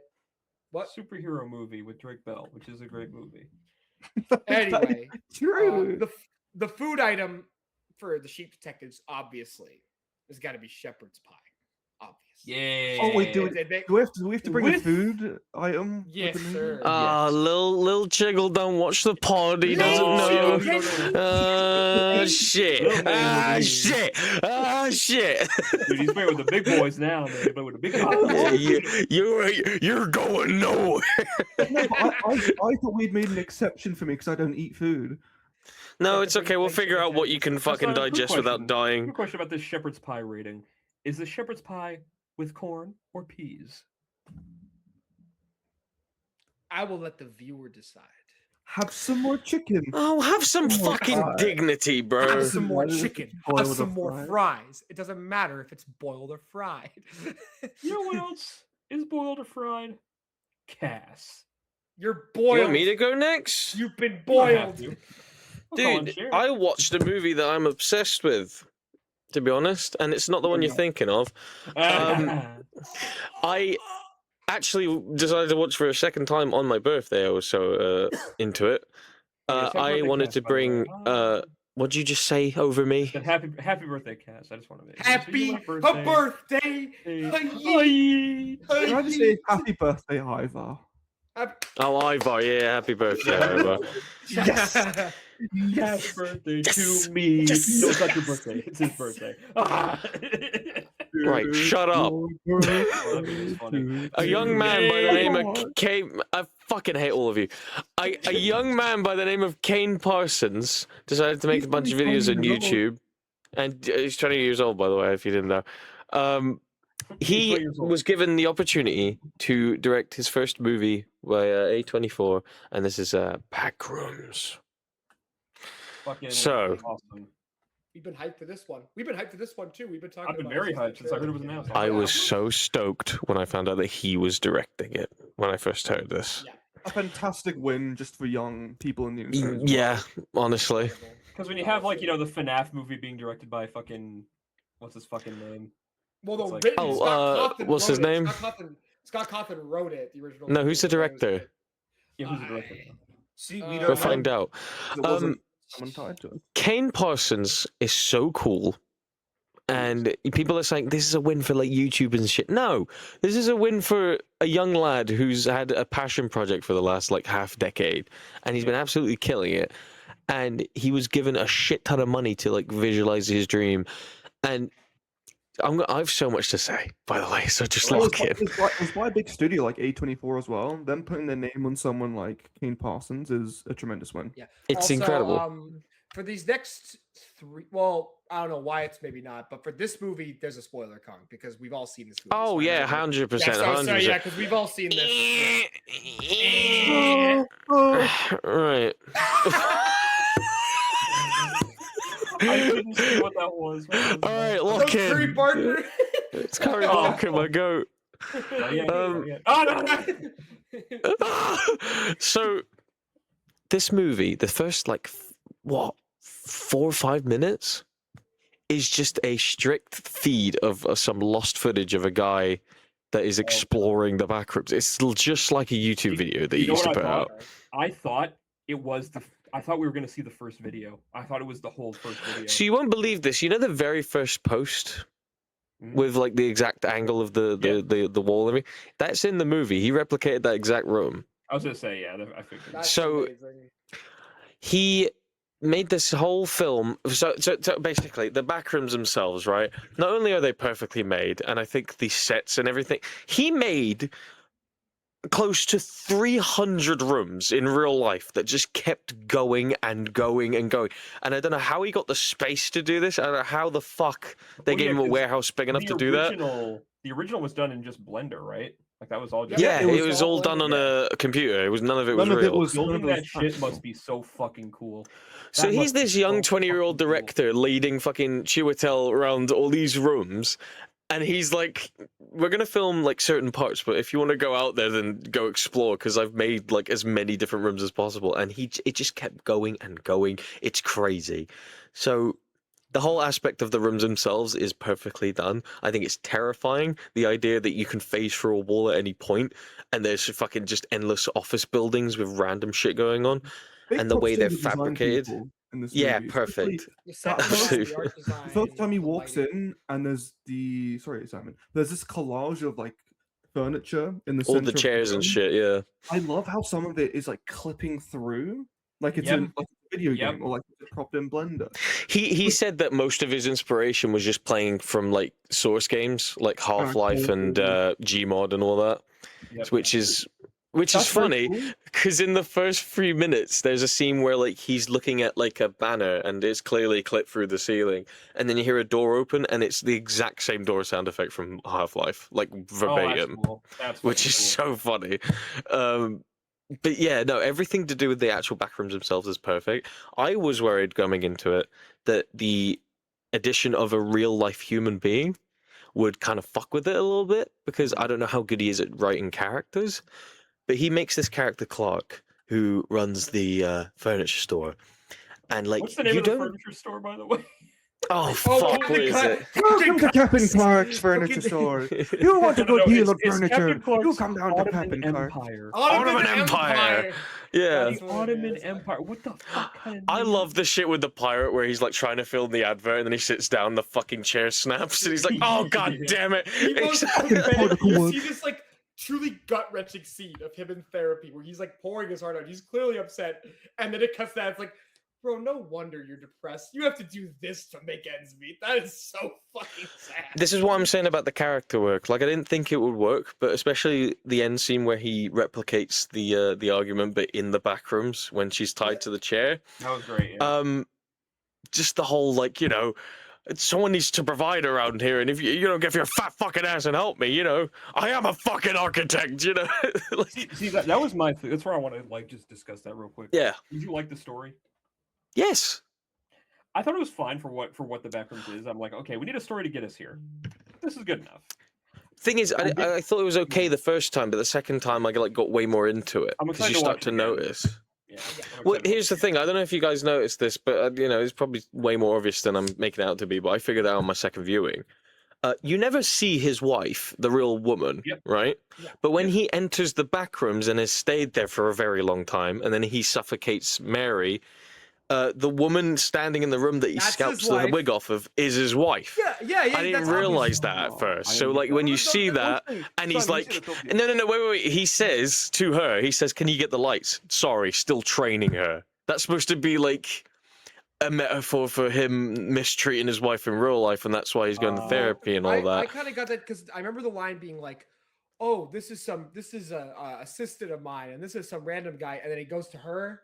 And he doesn't say anything. He doesn't say a word, just looks at her. Yeah, because he can't bring himself to say who it is. And I looked at my brother like, that's totally his wife. I got that instantaneously. I only realized that when I left the theater and I was thinking about the movie as I was preparing for Backroom Obsession, because I did a double feature. And I think you may not clock it while you watch the movie because obviously you're going to be so enthralled in the main story. But I do think it's fun that that's something like you can pick up on your second watch and be like, okay, that is his wife. And that plays into the themes later on about the backrooms being tied. Like I said, I go to see a movie, I see if I like it, and then if I want to learn more about it, my second viewing, it's as if I have a notepad with me or something. I'm like trying to figure out every single minute detail as I go along. And this movie is so good with that. The stuff with Mary, especially, when you notice like her mother and how she's mistreated as a kid, the reason I've come up with in my head is totally her mum accidentally found the backrooms and then went fucking psychotic and boarded up her house and like didn't let anyone leave, you know. Oh, that was another weird thing. Like the whole cuts they kept doing to them, like her, I was kind of as a child. See, I don't know. I'm gonna defend that.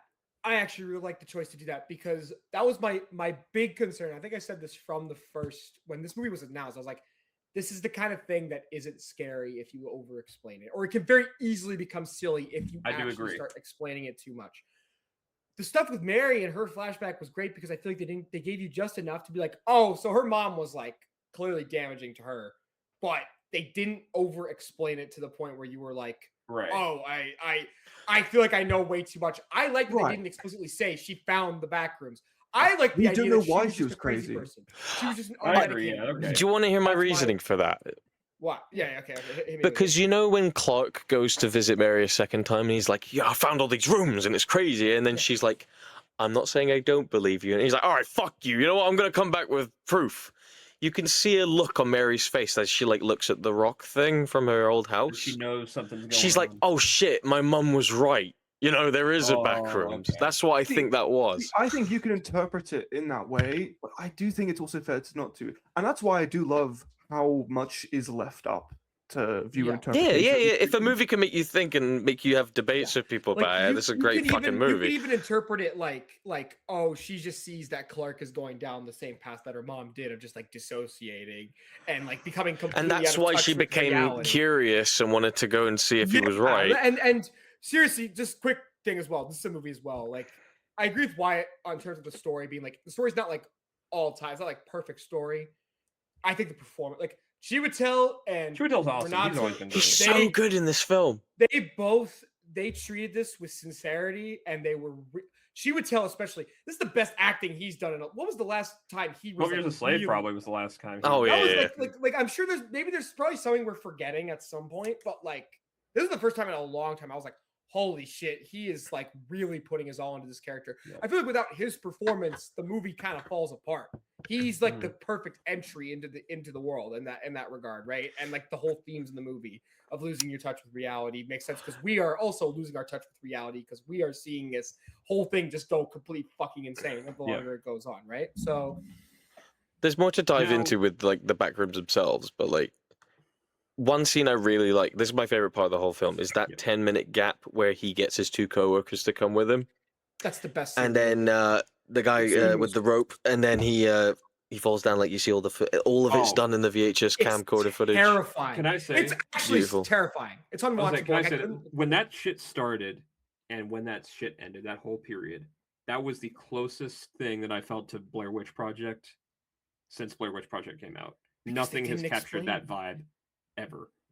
Dude, like, I love that shot after they get yanked out and boyfriend is dead. That guy's dead. You see him like get dragged. Just yank him into the thing, and you just get a barely little look at it. I shat my fucking pants when he's in the laundry room. And his apartheid shirt's there. His shirt's there because how the fuck did it get there? Second off, I didn't even realize that. Because he's not wearing that shirt in that moment. He had worn that when we'd first seen him. He was filming, my god! I didn't even fucking catch that. Because he wasn't wearing it in the moment. I have an immense fear of really dirty houses, like shit where it's like hoarder households. Like TLC shit. Major phobia of that. Hate that shit. Gets under my skin.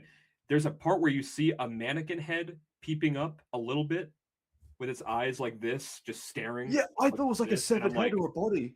And they didn't focus on it at all. It just like it fucking scared me. It was also, I think there's also an arm or a leg next to it, Wyatt, like poking up from another bit of the lawn. That scene is so good because it did just enough to give you like the rules without explaining it. Like the whole thing, like how did Shirk get there? Because the back rooms are built on memory. So it's like and built on like it's kind of like it's like looking into the abyss stares back, or it's kind of like the Shimmer and like Annihilation, where it's like it's going to take your life and it's going to twist it and pervert it and turn it into something that you can't explain. And again, obviously that's a metaphor for like when your life goes wrong and all that stuff. But just as a thing, like I loved after boyfriend is dead and Chiwetel's gone through hell and he's like goes through the Christmas tree room with that weird fucking thing. When the Christmas tree already scared me because I'm just like, I hate that. The ominous look of that. Yeah, the really dark room. But then when you see the fucking thing go like fucking, I was like, I'm around the tree. Obviously, the ending part of that sequence is peak.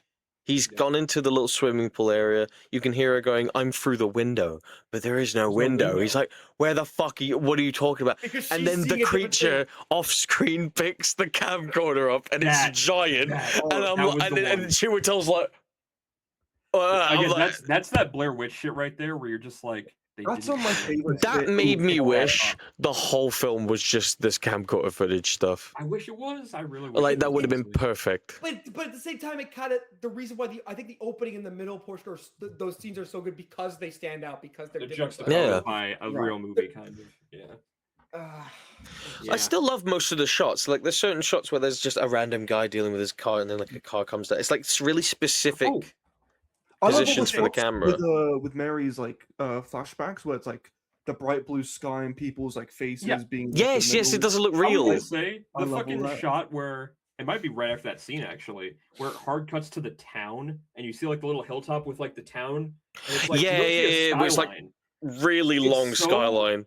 It's so creepy and ominous and I'm like, what the fuck is this? like they it's shot so- the all outside, the like it outside was the back shots. rooms. Like they shot it like it was the indoors. Like it's kind of Oh. fucking weird. I mean, And they then made the obviously, silence like, like a the feeling. montages where, like, it's her old house, and then it goes under the floor, and it slowly gets worse and worse as it that goes was down. tremendous. I loved that. You don't have any idea what's going on, but you kind of get it. And the ending, I'm still kind of iffy on the whole, you know, the company that she runs into. I don't know if it's real or not. Well, I like that it was kind of ambiguous. I'm glad they didn't explain what the Because bathrooms they were. they That would've didn't been show her interesting. leaving a wall. They showed her going through a wall, and there was like the guys in suits that apparently saved her. I think there is a company in the back rooms. Yeah, because in the beginning we'd seen the guy who we were following at the very start. He travels into this random room in the back rooms that's got like all the radio equipment and shit. And like obviously there's all the fucking like cardboard cutouts of what I think is like supposed to be like the amalgamation of like an average looking human being. Yeah, Which is it's like like the perfect playing- Neanderthal. It's like it's playing Yeah. all the human languages, saying like "hello," so blah blah blah.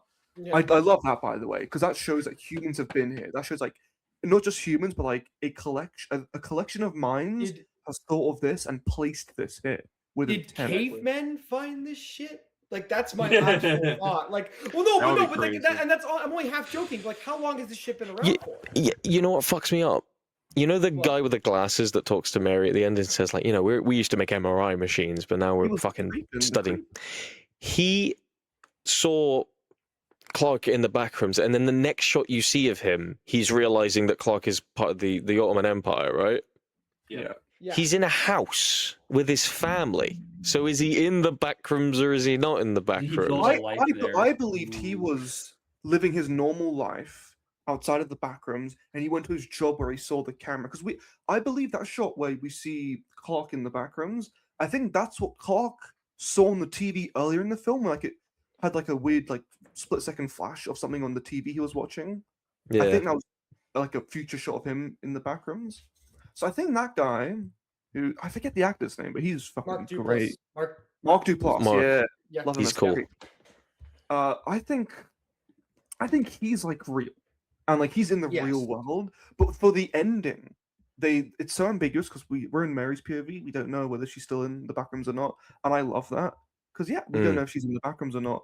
And Yeah. the ending almost implies that we may, but it's the thing, we don't know the rules of the back rooms, so we don't know like whether you have to be in or out of the back rooms to have your memories form in there, right? So we don't know whether the Mary we see at the end, just jumping right to the end, but like where we see like the memory of Mary in that Yeah. room, we don't know if that's being formed because she's out of the back rooms or not. So there's so much to think about, and I very much like that. I like a movie that makes me think. Well, a little bit. the guy with the camcorder that Clark brings in, he's like we said, his shirt is in the pile. Like he never entered the back rooms until just then. So was that And- happening as he's in there, or did that and- happen before? And that wasn't the shirt he was wearing when he walked in. It was the shirt he had wore. in Yeah, the this is from ages ago.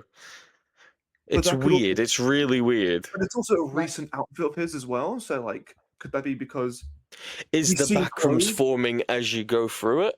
That's he's what I seeing- think. He's seeing all these Ooh. clothes, and maybe the reason his recent shirt. fits is So he's seen you're getting clothes. punished for being curious. So the further you go, the more fucked up it gets, and then Yeah. it could create entities like the big pirate guy. Oh, I didn't even get to talk about this, guys. The Oh, fucking what a pirate. monster is so good in this film.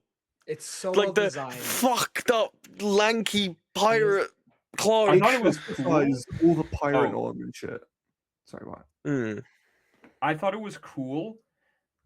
I don't know what it was. I think I just wanted a little bit more, maybe. But then it was just like, I don't know. I started thinking about that a lot because I love the face. The face was scary as fuck because it was like very like, especially I with love that that you shot of don't when he get first a fights long- him. Yeah, I love that you don't get a Yeah. long, good shot of it until he's like on top of Mary. When it shows Chiwetel talking to him and shit, and you see like that first close of his eye, I was like, fuck that. I'm Picks scared. him up. Yeah. This is the way we're wired. I don't want to play with you anymore. Yeah. My I thought her favorite shot of the running part was movie. cool, Yeah, Mary running from it, going through the roof, and then and it opens the the door. fake Ottoman Empire. She tries to leave, she turns around, and the monster's like in the background. And it's not Just running. standing It's still just up the really stairs. It's slow. just waddling. Yeah. Oh, and That's you're what I like, love oh about my all the god. Backrooms It is really good. creations, That was like really fucking like cool. Clark's wife and the giant pirate, is they they don't walk like a creepy monster, like fucking on all fours and shit. They walk like They they're just almost like walk- disabled. They walk like like disabled or maybe injured people, Yeah. which adds like it makes them seem almost vulnerable. But then, Well, I definitely think this they're monster not. has been created because of Clark's like passive aggressiveness to his wife. Absolutely, that's a So creation of he's Clark. just like that's why he's waddling and shit because it's supposed to like Or replicate that is he the hates his monster job and a everything. creation of Clark's wife, or is it a creation of Mary from what she thinks of him in the therapy sessions? Again, we don't know. We don't I know. like that. See, And that's what's fun. It could see, be all for that either stuff three is of what them. saves the ending. Because like I don't think it didn't like take me out when we started seeing the monster, but it did become less scary when I started seeing it. Even when it was farther I didn't even away. care that it's less scary. I just thought it was cool. Like I No, was it just like, cool, what's and gonna happen? It didn't rip me out of the movie. I was still into the ending. I was still into the climax, and I was still into the chase at the end. And I was really impressed with how well they handled the company, because the company I was very nervous about. Again, them over explaining it. I thought it was and Among Us, making it bro. some bullshit more. But like all that stuff, they execute that really well. My problem is that the third act, it was so like seriously, the opening and that middle scene, I was terrified. I was like, I don't get that freaked out in movie theaters that often. Those two scenes. It's the way he films it. It's the way it's supposed to be like your perspective. Like, are you curious enough to look around the corner, or are you gonna fucking pussy out and walk away? Like the whole like Mary chase scene when she's like climbing over the sofas and she like twists her ankle. Like you look at the monster for like a half a second. It's like that's how it would be. You'd turn around and be like, "Fuck, I gotta go." Like the way he films this film is some of the most like accurate fucking depictions of if you were in that situation. I think this film is brilliant the more I think about it. I really So liked well it. I executed loved it. and so impressive for a first time major Yeah. effort. Even despite the problems, some of the flaws, it is a fantastic. And you know what I like was too? Really He doesn't want to do a sequel. He said, "No, I don't want to do a sequel. I Oh, want really? to That's just do my own shit fantastic. I again." think that's good. He will be doing more films, but like I don't think it will be a strict sequel to the Yeah, characters he in wants this to continue film. the back rooms on YouTube and shit, but he just wants to, in terms of movies, he's like, No. What I Backrooms do is think he will make more Backrooms films, but I don't think it will connect to the He'll be like, characters how in about this. $40 million? They'll be like They can treat it like an anthology. They can do. Do the idea just with different stories and different characters. Yeah, And like maybe yeah, in one of those films, someone's watching a news article and it's like, "Oh, Captain Clark Owner gone missing" or something. Yeah, Like, do Smile anthology. to I it. think- Smile Yep, to it. anthology, 100%. Yeah. You You can. reference it, but it doesn't need to be a direct continuation. For a meal, we're giving this some aromatic duck pancakes from the best Chinese delivery you've ever had in your Fuck life. Yes, Oh my motherfucker. god, It's that's very now expensive, but it's worth it. That is a fucking deep cut. I'm telling you right now, Backrooms will be in my top 5 of the year. Maybe 3. We'll see. We will see. We'll have to Alright. hashtag Maybe. see. It's been a good year. Been a good year, man. We got Been a some good good year. shit. But a this good game. Let's see if Wyatt Payton can continue the good streak of movies we are on. Mr. Payton. I think I will continue the good streak of movies because, folks, let me tell you, yesterday, line?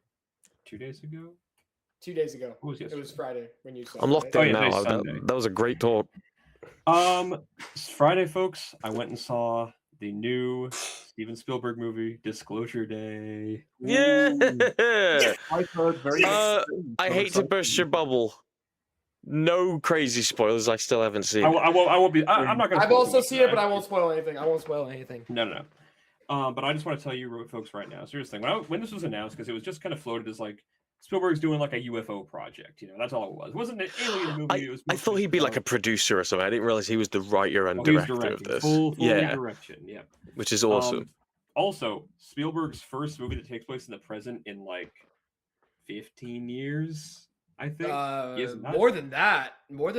20 years? 30 like, well, years? 'cause- No. What? Like, I think was the last one. Was it War of the Worlds? Was War of the Worlds Catch the Me last If one? You 'Cause Can. War of the Worlds. It was yeah, War of the yeah. Worlds. Yeah. It was War of the Worlds, yeah, like, because he did Wow. like Tintin and Bridge of Spies And and War Horse. Horse. And Yeah. I guess there's the Oh. post. I didn't think about the post. The post actually. Sorry, that was Yeah, 10 years. if So the you Post haven't was- the seen Post wasn't that- modern day. Listener, if you haven't seen that No, that was like Tintin the movie, Cold War era or some shit. listener, if you haven't seen that Tintin movie, you gotta tune in. Tintin's Yeah, awesome. That's real. yeah. Was that's it confirmed film. they're doing more? Was it confirmed they're doing a sequel? Yeah, they're doing another one. Peter Jackson. There you go. I don't, yeah, it's not Spielberg, but it's Peter Jackson. Yeah, That's fine. so it'll be That was supposed to be the wave initially. It was supposed to be like Anyway, Peter Jackson, Disclosure Day. Whatever. Disclosure Day, folks. Here we are. I went and saw this, and Here we are. I was excited for it. The trailer, I thought the trailer was great. I love that trailer. Really good trailer. The second Emily Blunt starts doing the fucking, I was like, one of the best teaser trailers because that's all it was. Very signs coded. Very like I was like, ooh, interesting. And I went and saw this, and movie starts. I'll just say first off. Yeah, get this out of the way. Well, Cass, you know the big cameo in the movie. So, Chair, do you know anything about the first few minutes? Because this is all I know. I know nothing about it. Okay, I won't say what the cameo. I know we have to tell him. We have to tell him. Do I don't want to know. know. He needs, if he finds out that wasn't beforehand, going to be what I was going to from say, us. by the way. I wasn't going to say that. I was going to talk about the title itself.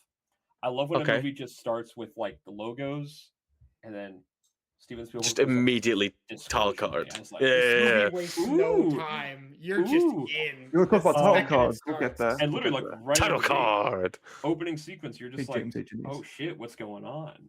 What's going on here? In. And then the next scene happens, and you're like, ooh, interesting.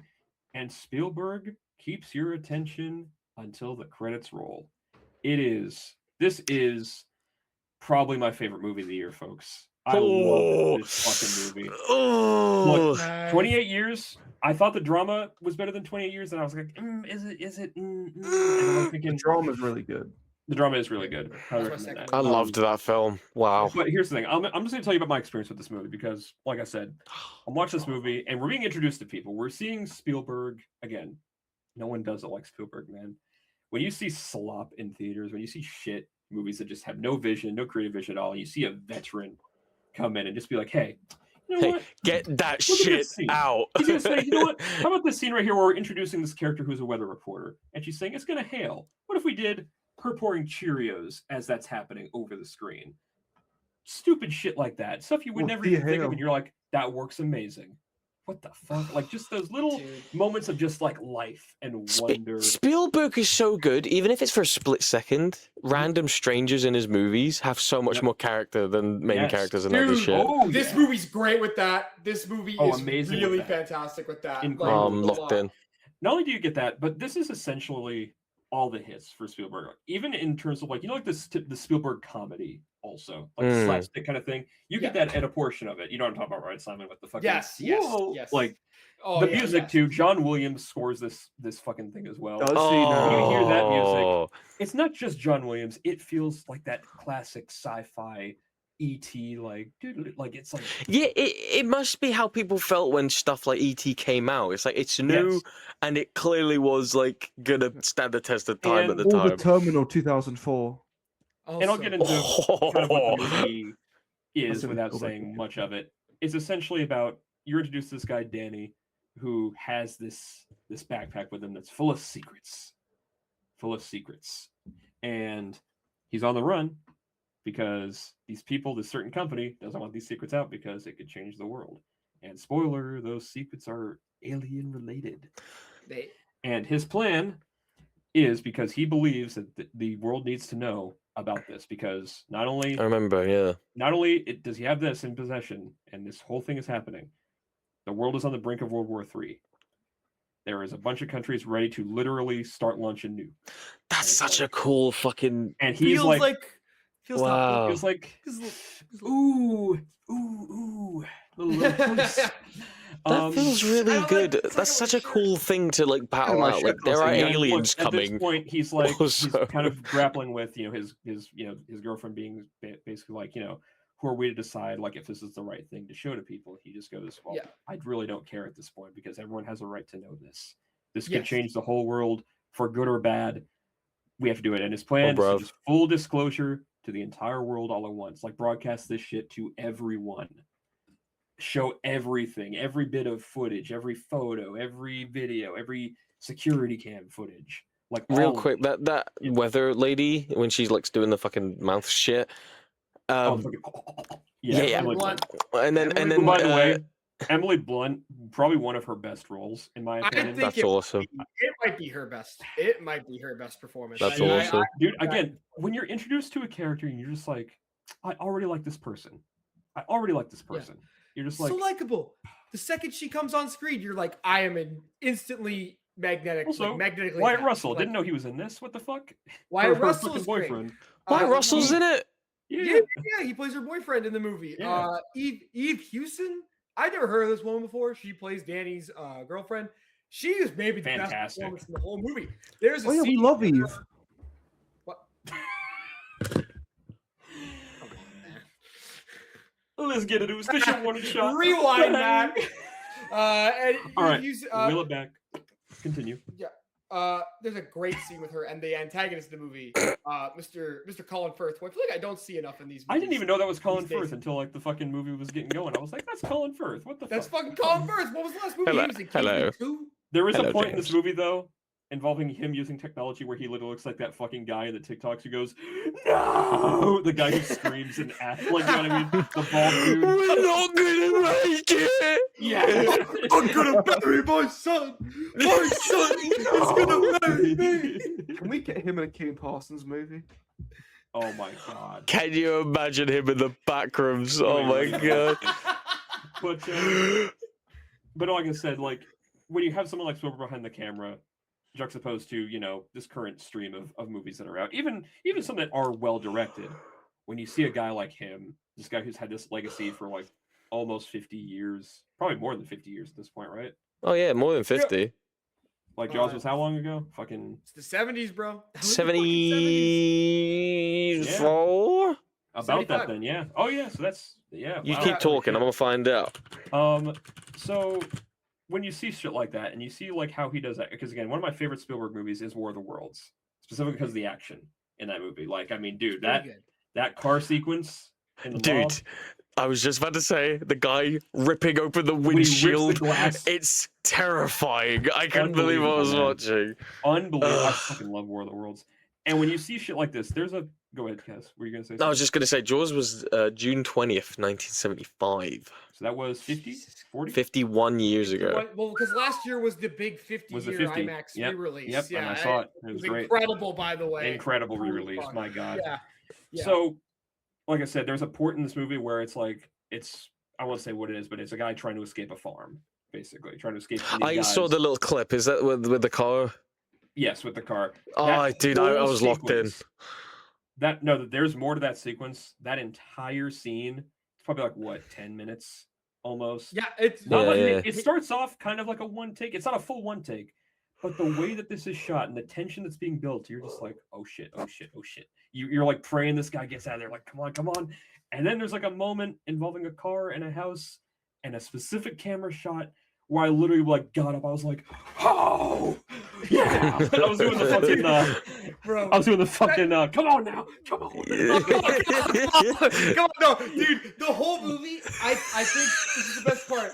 The whole time I'm watching it, every like 5 minutes, there's a shot that happens where I just go, like I just like do a little chortle guffaw. Because Even I'm like, the "God damn it, opening Steven." shot, the first scene that showed, I was like, "Hoo-wee, let's go!" I was like, You're spoiling me tonight, baby. That is "Yeah, oh my god." You have to tell Chair about the cameo.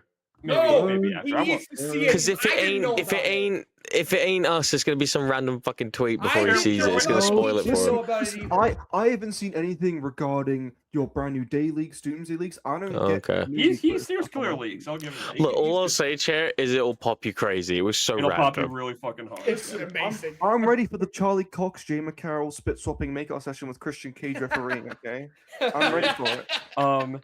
But That's no, a man, treat. it's again like Simon said, like it's like the lean in meme where you're just like, ooh, like that's every 5 minutes. Yeah, You're the just meme where you're like, yep, you're just like, ooh. It's You're all the just people in the doing room that. watching the And screen. There was All the people- a point in this movie towards the middle, straight up with y'all, I was in tears for the middle of this movie onwards.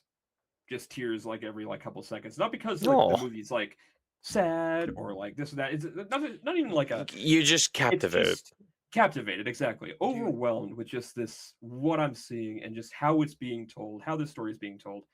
And let me tell you, folks, first off, third act, people are so divisive about this third. People are very divisive about the movie in general, which I really don't get. I really don't. Yeah, I've heard bad reviews. Well, because we're in a literacy crisis, I think we truly are, and I think this movie is really showing that because this movie is about literacy in a way. Yeah, and It's you about compared it to Signs, and that's the thing that is going to divide people. Is that this is very Shyamalan. I think it was very Shyamalan. Someone said this. Way. Remember when M. Night Shyamalan was touted as like the next Spielberg? Spielberg is now touted as the next Shyamalan with this movie. Which is crazy. He does a Shyamalan Ouroboros, bro. That's awesome. Consistently, like... There's a very profound quote in this movie that I absolutely love. Because the movie is about religion as well. It's about religion and the universe itself. And one of the characters is kind of talking to this nun. She was a former nun, and she says she's asking her basically like, you know, like if this is all true, like, you know, when this gets out, like, you know, does this disprove like our whole thing? Like, like is God our whole thing? Or well, it's similar, but basically she just is like, like she talks about Genesis and saying like, are we His supreme creation? Is it just us out there? And she just goes, on Earth we are. We're His supreme creation on Earth. There's so much more out there. It's like, and I was like, oh, like I hear that and I'm just like, holy fuck. That whole scene is great. My favorite wouldn't that just lock in all Christians if we just universally agreed that Earth is where humans were created? Yeah, you know? it literally is. It's like that's kind of how I've always thought. I don't want to get religious on this pod, but like, look, being a man of God here, being the only man of God probably on here, that was no fucking way. That's all what I always believed. Dude, I love the line because again, this movie is very much about. I said this to Wyatt. It's kind of like weirdly Watchmen coded, like the whole conflict of like, would you release with the whole doomsday? How are the people How are the people going to react? Will this be the end? Does the ends justify the means? Like all that stuff, right? There's a line in that same scene with the nun where the nun is kind of talking to Eve Houston's character, and and Eve Houston's she's like not lapsed, but she was a nun and she's not a nun anymore. And the nun basically says, I don't think you lost your faith in God. I think you lost your faith in people. Yep. And there was something about that line that just opened up a mirror in my soul. Like how Donut Cass said that one. It just hit me. This is where I want to talk about before I kind of like end this and everything. I want to get reaction from this because I'm putting a hat on. My hair is pissing. I have seen people either on my end being like, this movie is unbelievably good. This is one of Spielberg's best. I do think it's one of his best. Absolutely. I think it's probably his best. Probably like Fabelman's I thought was good. I thought was very good. Fabelman's was very good. West Side Story was excellent. I still need to watch Fabelman's. I didn't watch that. It's worth it for David Lynch at the end. Yeah, the new one. Yeah. Damn. So, and then I see people saying this movie not only just sucks, but this is like the worst thing they've ever seen. And this is where we're not true though, is it? Now, this is where we're at with film criticism now. Same with what's it called? Project Hail Mary. Nothing can just be good or okay. Or just even bad, or just bad. Even they're like this is the worst fucking piece of shit ever, and I'm like, why are we? And again, we've given a lip to everyone. We've given a mouth to everyone on social. We've given a voice to everyone on social media. Yeah, your For You page is pretty much cancer. Let's be honest at this point. Yeah, because if you none of it is for you. You say something good about something, the algorithm is designed ramp that algorithm up to make you hate it. It's like, dude, it has that with like anything, wrestling, movies, video games, fucking any form of media. And I heard something going in. I heard it was going to be very divisive. And like I said, when the credits rolled, that third act especially, some people really don't like the third act. Some people think it's stupid. People think it's lame. I thought that third act was brilliant, straight brilliant. And again, some people may think differently, and that's fine. It was, again, it puts you in this position of like, man, if this was all real, like it makes you think like, man, would I want to live there, or would I want this to be the reaction? Because it's like, yeah, you know, is this movie realistic? Fuck no. Would I wish it was? You know what I mean? In a way, like it's just like, because again, this is just like, again, some people are also saying this too. It's like, oh, it's a very neoliberal view of what it would be like. There's like, this is the they gotta politicize everything. It's like this is just a that brings me back to another thing that was coming out a week before this fucking hit piece. I don't remember who it was from. It was from like New York Post or some bullshit like that, saying like, oh, Spielberg goes after Christianity in his recent film, saying it'll question your beliefs. He never really said that. He just said it'll kind of make you. God forbid an old think. man wants to make a movie. He said it'll just make you think. It's like that's all he meant by it. It's not going to be like, I'm going to disprove God. Yeah, because I hate Christians. It's like, do you think Spielberg at 80 years old is going to be feeling like, yeah, Christian Cage? Fuck, yo. Spielberg is Jewish, correct? If I'm not mistaken. He is Jewish, yes. He is Jewish. Yeah. Mashallah. No, wait, that's the wrong one. No. We spin dreidels. We spin dreidels. Okay, no. And yeah, I don't know, man. It's just, I really just hate this specific period we're in with film literacy. I hate it. I've also seen, and again, I won't spoil this or anything, but like Colin Firth's character, people are actually saying what his character arc in the end and how it concludes. They're like, oh, it made no sense, and I'm like, okay. Movie's all did you about watch empathy, the movie? Did you watch the film? And his what happens at the end with his character? It's not even like a big like 180. He doesn't even really do a 180. It's just like a sort of him like I can't say get too much, spoiling. but like yeah. Yeah, but what happens is very much just like a. Not even like a wrap up to the character. It's very much just like I'm like see how it unfolds. Like Yeah, it lets you. That's the thing. Spielberg. Let's not be rash. He's a very classic filmmaker. There's a lot of his stuff builds to a big climax, a big catharsis, and it feels very. This movie doesn't do that. This movie it does have a very big, I think, emotionally cathartic ending, but the wider spectrum of the question of like, oh, and then what? That's very much left to your imagination. And I think people are just like, people don't really want to accept that for this because I think they expect, I will say some of the marketing and some of the things people were saying in interviews was kind of did this movie a disservice. This movie a little bit. Yeah. Like people were talking about like it was going to reveal actual Area 51 footage. Like it was like I saw people saying okay, I never thought no. Yeah, exactly. Like this isn't anything like that. It's just a good story. It's just a story about people and how people react to their beliefs being upended. To information, Yes, to information. The sit back and observe. Not everything needs a reaction. You know that's literally what it is. You forget though, like when reviews come out, some people don't even fucking watch the film. They just gather their thoughts from people's reviews online and then trick people and say like, "Hey, like listen, Wyatt's so right. This wave of Twitter criticism." Is really it's damaging because it's led a lot of people to be like to think that the criticism is making a tweet going lol y'all liked this OMG or it's like fucking the opposite where it's like I can't believe how much you're hating on it. Like, can you just watch it and just can you keep your own cohesive thoughts on it? Like, it's really kind of we've seen this with another movie, the last movie we're going to be talking about, which I will not spoil. We've seen this very much with that film as well. People trying to media literacy each other to be like, Backrooms. No, actually, it's actually Backrooms really, Backrooms was the same thing where people trying to media literacy like, actually you're stupid for liking this and it's XXX I can't and it's a neoliberal propaganda whatever or it's conservative or whatever the fuck people are saying. They don't agree with the views in the film, or they just don't like the film and they try and deter people. That's or it. they're just contrarians. My who favorite just want to have the fucking criticism shit. Is someone saying, if this didn't have Spielberg's name on it, it would have just been like the same movie as what was that shitty Chris Pratt movie that came out recently? Mercy?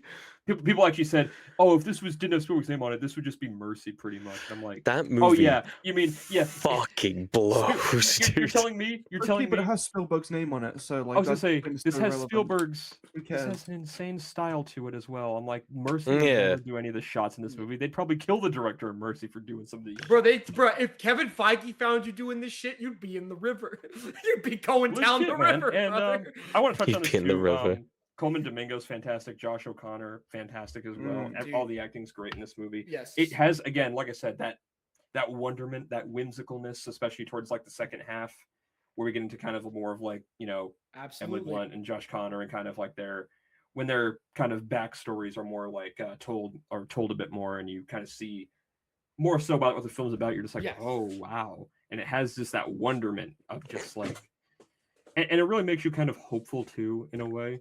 In this this dreary, shitty world, it's like in the massive syringe. Yeah, exactly. Hopecore, but in a very Hopium. non-Reddit way.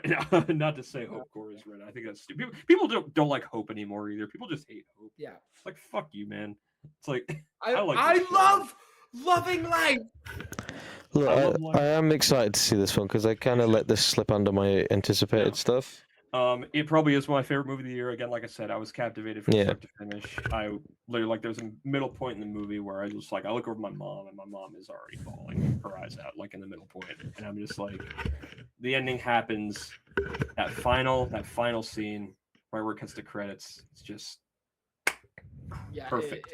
It's one of those things where like you see a director and you just think like, you know, this movie may not be perfect, but to the director, it's like everything is perfect. Like I can see people going, and there we go. That's it. He got to realize the vision he wanted to make. Yeah. Which, when it comes to art, that's all you can really want. Yeah, from and a project. the same thing, it really reminded me of That's a film how right Flower there. Moon ended, of Killers of the Flower Moon ended, where it really felt like this big thesis on Scorsese's like film style and like the stories, the kinds of stories he tells. Like especially the ending of that movie is a very meta, like he took on himself in that moment. And Spielberg, it feels like less a meta take on his filmmaking, but like more so how his filmmaking has affected people and like how he leaves people with the stuff that he creates. And it was very moving to me in that way. It was very impactful the more I think about it. Like beautiful stuff. I'm going to give Disclosure Day. Ooh, I'm what do I give very curious to see what meal comes. I'm going to tell you right now, folks. I'm going to compare this to a meal that I recently had at Longhorn Steakhouse. I'm listening, please. Ooh, Longhorn Steakhouse, the winner of Chef Kuso's best steak, by the way. Correct, Chair. Why, I'm locked in. Tell me. I give this a beautiful top sirloin cut with Parmesan crusted top. With the top. Let me tell you, folks, that was one of the best steaks I've had at a steakhouse. My God. Parmesan crusted steak is unreal. My God, folks. Now, was it better than the Denny's meal that we had? You mean the Waffle House meal? The Waffle House. That's it how was so shit bad. it was. I forgot. You confused it with a better restaurant. I forgot. Coughing, baby. If any movie we bring is that shit, I'm talking like LXXIII level. That's what we have to compare it to. Is that one Waffle House we had? It was so rough. Oh, also, before I go, I want to say rest in peace. Before I go?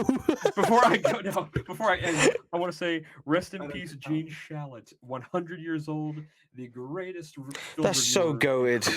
Ever. Classic Family Guy joke. Give me all your tango in cash. I don't want to William hurt you. So just pay it forward, and we'll all be Happy Gilmore. What? What? You know what this is with us? Nope. Get out. Get out. Thank Chair, you. Take us home, buddy. What do you bring? All right, now, gentlemen, I brought you a movie today that. Let's just set the scene. What is one of your favorite movies of all time? We mentioned it earlier in the pod. Was The Social Network.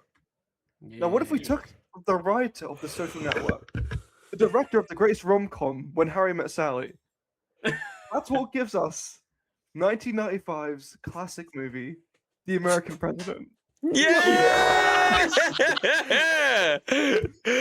I'm ready. No, I'm not bringing that because with another movie. A movie I saw on May 15th of this year, but then, after having seen Top Gun Maverick and Shrek in theaters 2 days after, I then decided to see it again on May 20th, and then again on May 25th, and then again recently in a double session with Backrooms on June 12th. It is the movie I'm obsessed with. It's in the top 10 highest grossing horror movies in the United States, and I believe it recently surpassed The Blair Witch Project for the most profitable movie under $1 million ever made. It is big news. Look at my camera. It is Kari Barker's smash hit, rightfully so, starring Michael Johnston, Indy Navarrete, Megan Lawless, and Cooper Tomlinson. It is Obsession. Why does Curry Barker look like all of the Offspring? My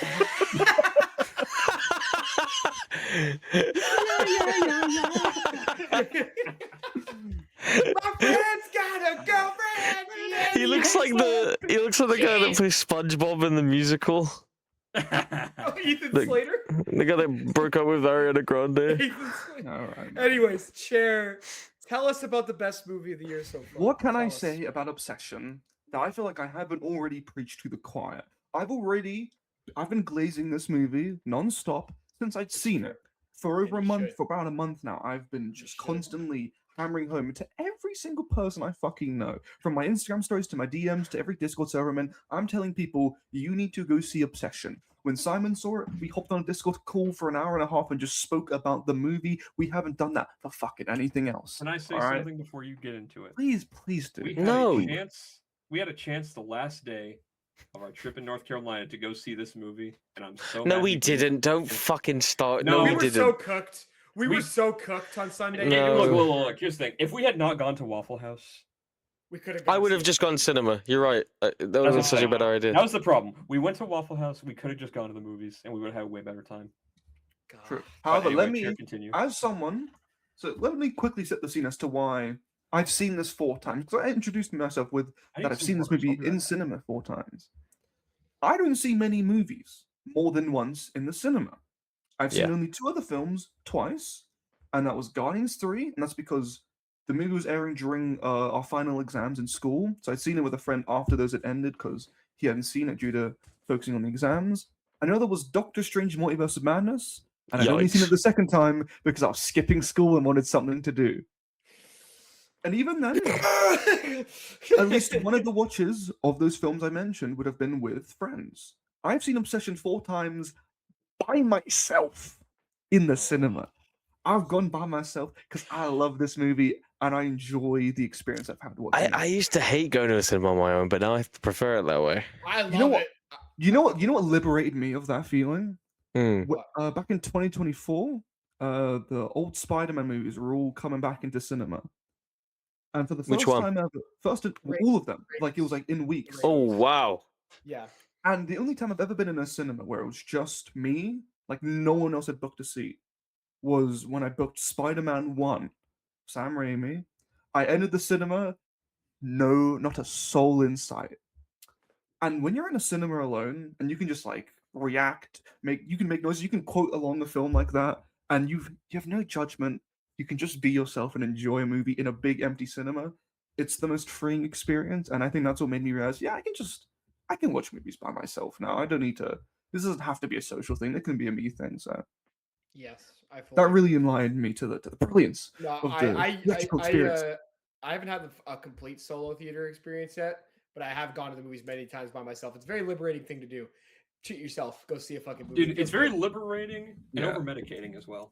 Okay. So let's talk about Obsession. All right.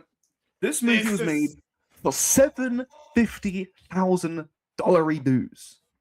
In today's economy, mind you, that is substantially less than if you had 750K. Such a win. It's such like, a win. Reminder, the LXXIII was $320 million. Is that real? Dude. Is that real? Yeah. It's in And the the movie top fucking 10 sucks. most expensive movies of all time, and it looks like sci-fi. It's This was dookie. made for not even a fucking a third of, not even a 0.3% of that. And it's about 30 times better, I'd say. 300,000 times better than that fucking movie. It is easily, for me, my movie of the year. Now, granted, for some of you, like Simon and Cass, you guys have Nirvana the band that showed the movie in your 2026 list. Meanwhile, I have it in our 2025 lists because we saw it last year. So for me, that's eliminated. That really makes this a much easier choice for me. But even then, outside of that, I've seen the Twin Peaks pilot. I've seen Mulholland Drive and Twin Peaks Fire Walk with Me in cinemas this year. And still, for me, Obsession beats all of them. And I'm a David Lynch glazer. So I love this movie. All right. And Cass, would you like to put up the spoiler warning card? We have to yeah. This is a movie where I'm a we are hashtag discussing film. Guys, I couldn't believe the girl died. Just kidding. Dude, why would you I'm say obsessed with the fact that she died. that? Now, can I just say, I'm obsessed we've with all her seen the 'cause she film. is pretty. Have any of you rewatched Obsession more than once? I'm No. going to No, this week. I've only seen it once. I'm going to see it again this week because I looked at my Cineplex to see what was playing this week, see if there was anything I was missing. Obsession. And this movie, weeks after the release, has 5 showtimes in its slot. You know what? You know what? Only has 2. Mandalorian and Grogu. Ooh. We've beaten in our 4th or 5th week. How only the good must opening Cory week. Barker feel that he's just decimated Disney? You know, Dude, him and Decimated Kane him. Parsons both decimated. Kane Parsons Disney. also they are Let's so not- awesome. Star Let's not Wars just in hand the cinema. praise to Cory Barker. Phenomenal. You know what's great as well about Obsession? I went into this not knowing it was made by Cory Barker. Now this is significant because I had seen Milk and Cereal in the past. It's a horror That's the movie he made short on film he YouTube for like did. $800. I watched the Dead Meat video. That's fair. I'd seen it in the past with friends of the podcast, YDR. Bless you. I'd seen it with them, but then I think days before Obsession, I just rewatched it for no real reason. I just wanted to. I think maybe the kill cam's come around the corner, so that might have been why. But I didn't know Cory Barker made Obsession too. So when I'd gotten there, and then you see like Barker's Pub, I'm like, okay, it's made by this guy. I know I'm in for a ride, and it is Intriguing. just such a good watch from even the beginning. You get through all the fucking corporate company logos, and you're jumped immediately into the action. You've got Bear spilling his guts to this waitress, and it's this very lovely scene, very heartfelt, very rom-com-esque, where he's just, dumping all his personal feelings on the floor. And the waitress, who you might assume is Nikki, right, from the actions, it's like, oh, this is nice. Then you get that fucking bastard Ian talking about him. This is what I love about. This is what a second watch I think does for the movie, is you learn so much about the dynamic of this friend group throughout the movie. You learn, especially These about Ian. people are horrible. All these people These are people are- terrible. Except poor Nikki, bro. Poor fucking Yeah. Nikki didn't deserve. Well, even none of what's her this. name? Who's the other girl? I thought she was Sarah. Sarah, she's all right. Sarah, but the other two. she's all right. Those But two are in a evil friend group women. full of innocent people, she'd be pretty bad. But even then, but what I love about this movie is on a rewatch, you know that Ian and Nikki have been sleeping together. You know that he's definitely out to get Bear by the end. He's very dismissive of him, doesn't care, doesn't take him seriously. Yeah. So when you get back to that opening scene, where Bear's admittedly being very vulnerable and open, something that could work in most scenarios, he's shut down immediately by Ian, saying, "Don't do that. Call her a mean name that I know she doesn't like. Do all this shit that will just separate you two." He's a horrible friend, a horrible influence, and that starts rolling the ball down the hill. That is such an easily avoidable issue that this movie creates. You go Such into a this. nuance. This movie real. We were talking about nuance, Oh, and like the overall, like the visuals and the concept of the movie is not the most subtle thing, but the way it portrays just general like male like apathy and this like intense ego. That nice some of these guy guys, behavior, incel some of these, behavior. the nice is so much smarter and more subtle and so much more clever. It's and not just like, oh, I hate women. It's just like, no, he likes her. Seriously, It's like, we gotta talk about this before we get it. Michael Johnston as Bear. He He's our lead. He's our protagonist. He's our one of the protagonist. worst protagonists ever. He is. Complimentary. But here's the Yes. thing, and this is something me and Simon have discussed plenty when talking about this movie, is that I don't think Bear is super evil villain. He's definitely the villain of the movie. He's a really bad guy. But the reason the movie works is because he isn't this comically evil dude that just He's out to just fucking ruin shitty. everyone. He's shitty. He's a Just shitty guy casually who- shitty and manipulative in a way that He's shitty but and manipulative, but in a world where the One Wish Willow doesn't exist, I think he could live his life and just be a normal guy. But Yeah, because same. so one thing I thought about was this movie has a lot of sort of allegories for drug use and shit like that. Like Wish Nicky talking about being on Simon, you wanna do the line delivery? Oh yeah. I Yeah. was So on yeah, MVO. I was on D. No, my favorite. Seriously, like the differential, like they're calling it Molly, but like this thing that's possessed Nikki is being super like verbose because it doesn't know. It's kind of like it's like G-Man where he's trying to puppet a human suit, but he doesn't really know how to do it, so he's just a little awkward. she's like, oh, I was on DMT. Doesn't refer to it as Molly, which is like Yeah. the more casual thing. Yeah. DMT. There's tons of drug use and like the codependency on people and codependency on drugs. Like that stuff is super prevalent. I mean, the movie opens after that initial scene with Bear's cat, which I believe it's never explicitly said, but you can infer from the fact that he's inherited the house from his grandmother, that it's his grandmother's cat, Sandy. And we know that that cat passes from taking the drugs that we know are Bear's grandmother's. These sleeping Why pills did that Bear have the drugs? he also has them drugs? on him. Like which it kind of goes some through like some that. people interpret. Well, I assume they were just antidepressants. That's what I thought they were. Yeah. Well, the sleep. We know he has sleeping pills on him when he's in the scene in the car with Sarah later. He's like, "Oh yeah, I've got sleeping pills on me. Like we can do it right now." Some people say, "Oh, that meant he was always going to drug Nikki." I think that's more leading into Bear having a drug issue of his own. I was saying, I never thought he had any malicious intent towards her. But that's what I love about that, right? Is we don't think that, but also the way the wish is used and affects Nikki. Characters in the film comment on this, and it's also just inferred a lot. That's almost like she's been drugged in a way. It feels a bit like almost like a date rape drug, especially with how we get scenes from the dinner scene straight hard cut to this almost just far removed that's emotionless. the point of no return to me. That's where Bear stops being just like a kind of a what, like a, because he kind of knows at that point that he did at that point he's on the phone with Ian, and then he comes back. He's ready to ask her, hey, he's about to ask her, do you love me more than anyone? Confirm the wish. Doesn't, gets the eye of the tiger from her family, which gives you courage, and that gives him the courage to ask her, hey, does your dad have cancer? Do you love me more? He recites his wish, and then he gets confirmation, like, yes, like this is how I feel. Which and he still makes the choice. That point is when he makes the choice to do that, and that's the point. Like, it's very casual. The reason why the character works is because Michael Johnston never plays Bear like Bear knows he's a bad guy. Bear actually thinks he cares about Nikki, which is like, in a way, makes you forgiving of him to a point. You almost feel bad because he has been put in the supernatural scenario, but it's also one where whilst he wouldn't, in the traditional sense, I don't think he would ever drug or like rape someone. Almost like we have to use that term when referring to this movie. It's very much in its DNA. But whilst he wouldn't do that in the traditional sense with like drugs, I do think he uses the wish as almost a drug to, strip her of her autonomy. And it's seen throughout the movie. It's commented on. It's this thing that really puts into perspective, especially in other scenes where we see how Bear handles the drugs and shit like that with his cat, with his family, with his grandmother.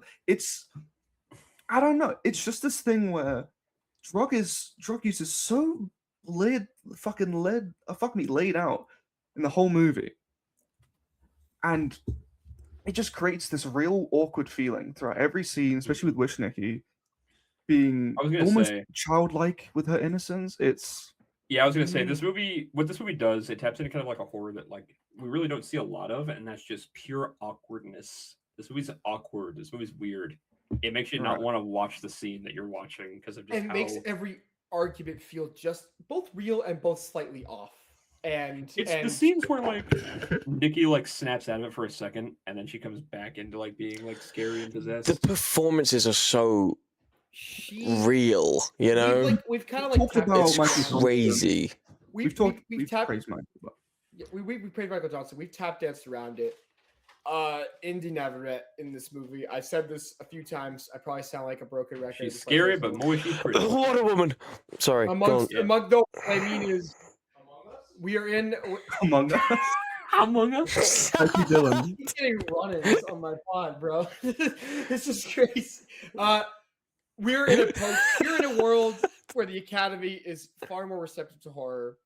We're in a world where Demi Moore gets nominated for The Substance. Amy Madigan just won for Weapons. Academy wasn't that awesome? Fuck up. Indy Navarrete. This is one of the best lead. I'm serious. One of the best lead performances in a horror movie I think I've ever seen in my life. It's one of the most impressive physical, emotional, delivery-wise. She just doesn't get anything wrong from the 20 minutes you get of her as actual Nikki to the rest of the movie that you get as this insane, depraved, altered, warped. But then, like Wyatt said, those moments where like even if it's just like for a few seconds, when she briefly snaps back into being a regular human being, that adds so much to the horror. It's kind That's of fucked up. It's kind of played as comedy. It's We're certain given this brief movie rides a glimpses. fine line. This What pissed me off. Oh, What? go ahead. No, I was gonna say this movie plays like a fine line with the comedy and the horror, and a lot of that is with those moments, like that moment, like when she's initially like when Freaky Nikki is coming on him in the bed, and she goes, "What the fuck?" and she just falls off the back of the bed. Like, and that musical cue, by the way, real quick shout out to the music team, the sound of the team. Yes. Whatever team worked on this, phenomenal job. Just in the thudding sound effects of it, and the cinematography, some of the best cinematography I've seen in horror. Oh, I love the scene in the car horrifying where it's like from the side, just shit like that. Well, dude, but yeah, the sound team, I think, does that's the reason I've come back to the cinema a lot to watch this movie. Is so many times you get like a loud thud, and there's jump scares in this movie, which often can be seen as cheap in a horror movie. Jarring, yeah. I think they're all earned and work in favor of the movie and the plot and the horror they're going for. It adds to it. You need the jump scare to show the juxtaposition of Nikki going from freaky wish Nikki to regular Nikki, who's been trapped inside and is scared of her actions. And it works so well.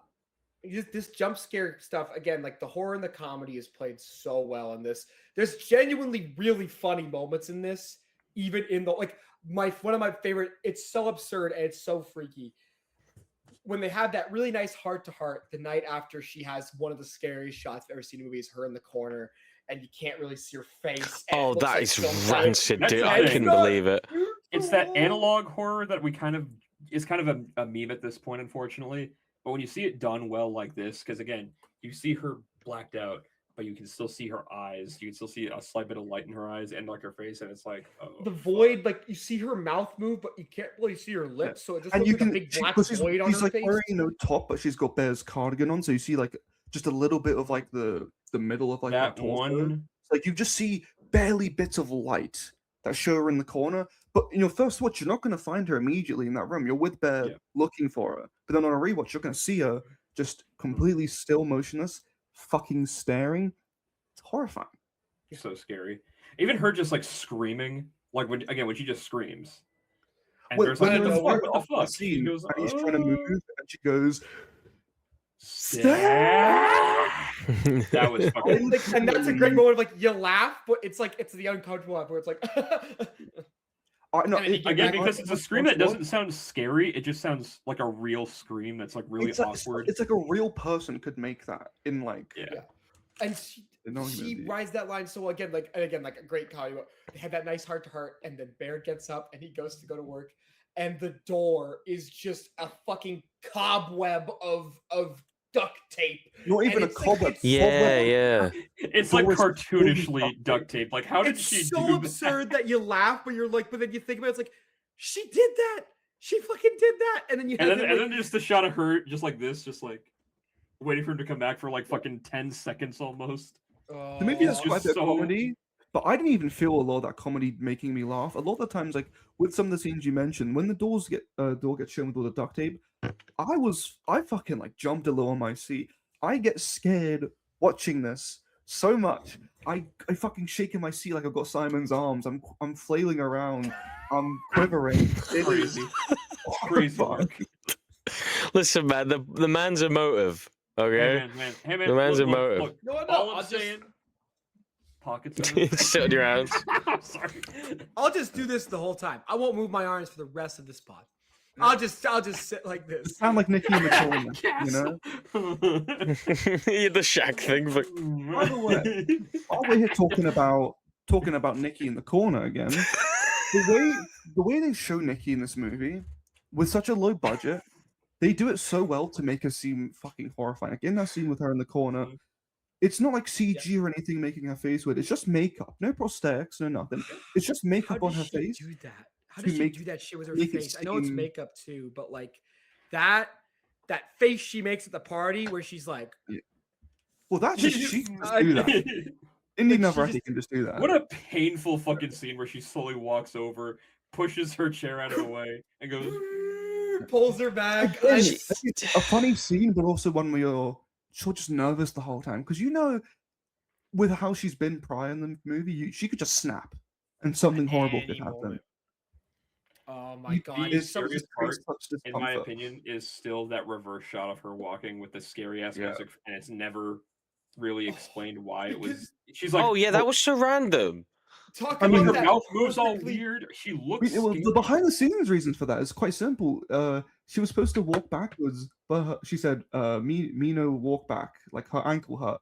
So they just filmed her walking forward and then reversed it. And it's as Oh, simple as that's- that. Like that's the reason, but then in the That's even movie scarier, it plays though. out. It's just If horrifying. if I could just pick one scene out specifically, because I do get kind of gritty when this is such a base movie where it's kind of like, if this supernatural stuff did happen, I don't know how quite to describe it, because you get a lot of gore in some of these horror movies, right? Right. But like in that scenario, like let's say Saw, the whole point is that he's torturing people. There's gonna be gore.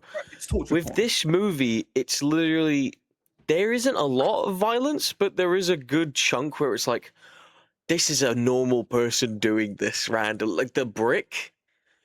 Like, that is such a Let's that whole discuss the stretch. brick. Everything from the end of the party freak me out.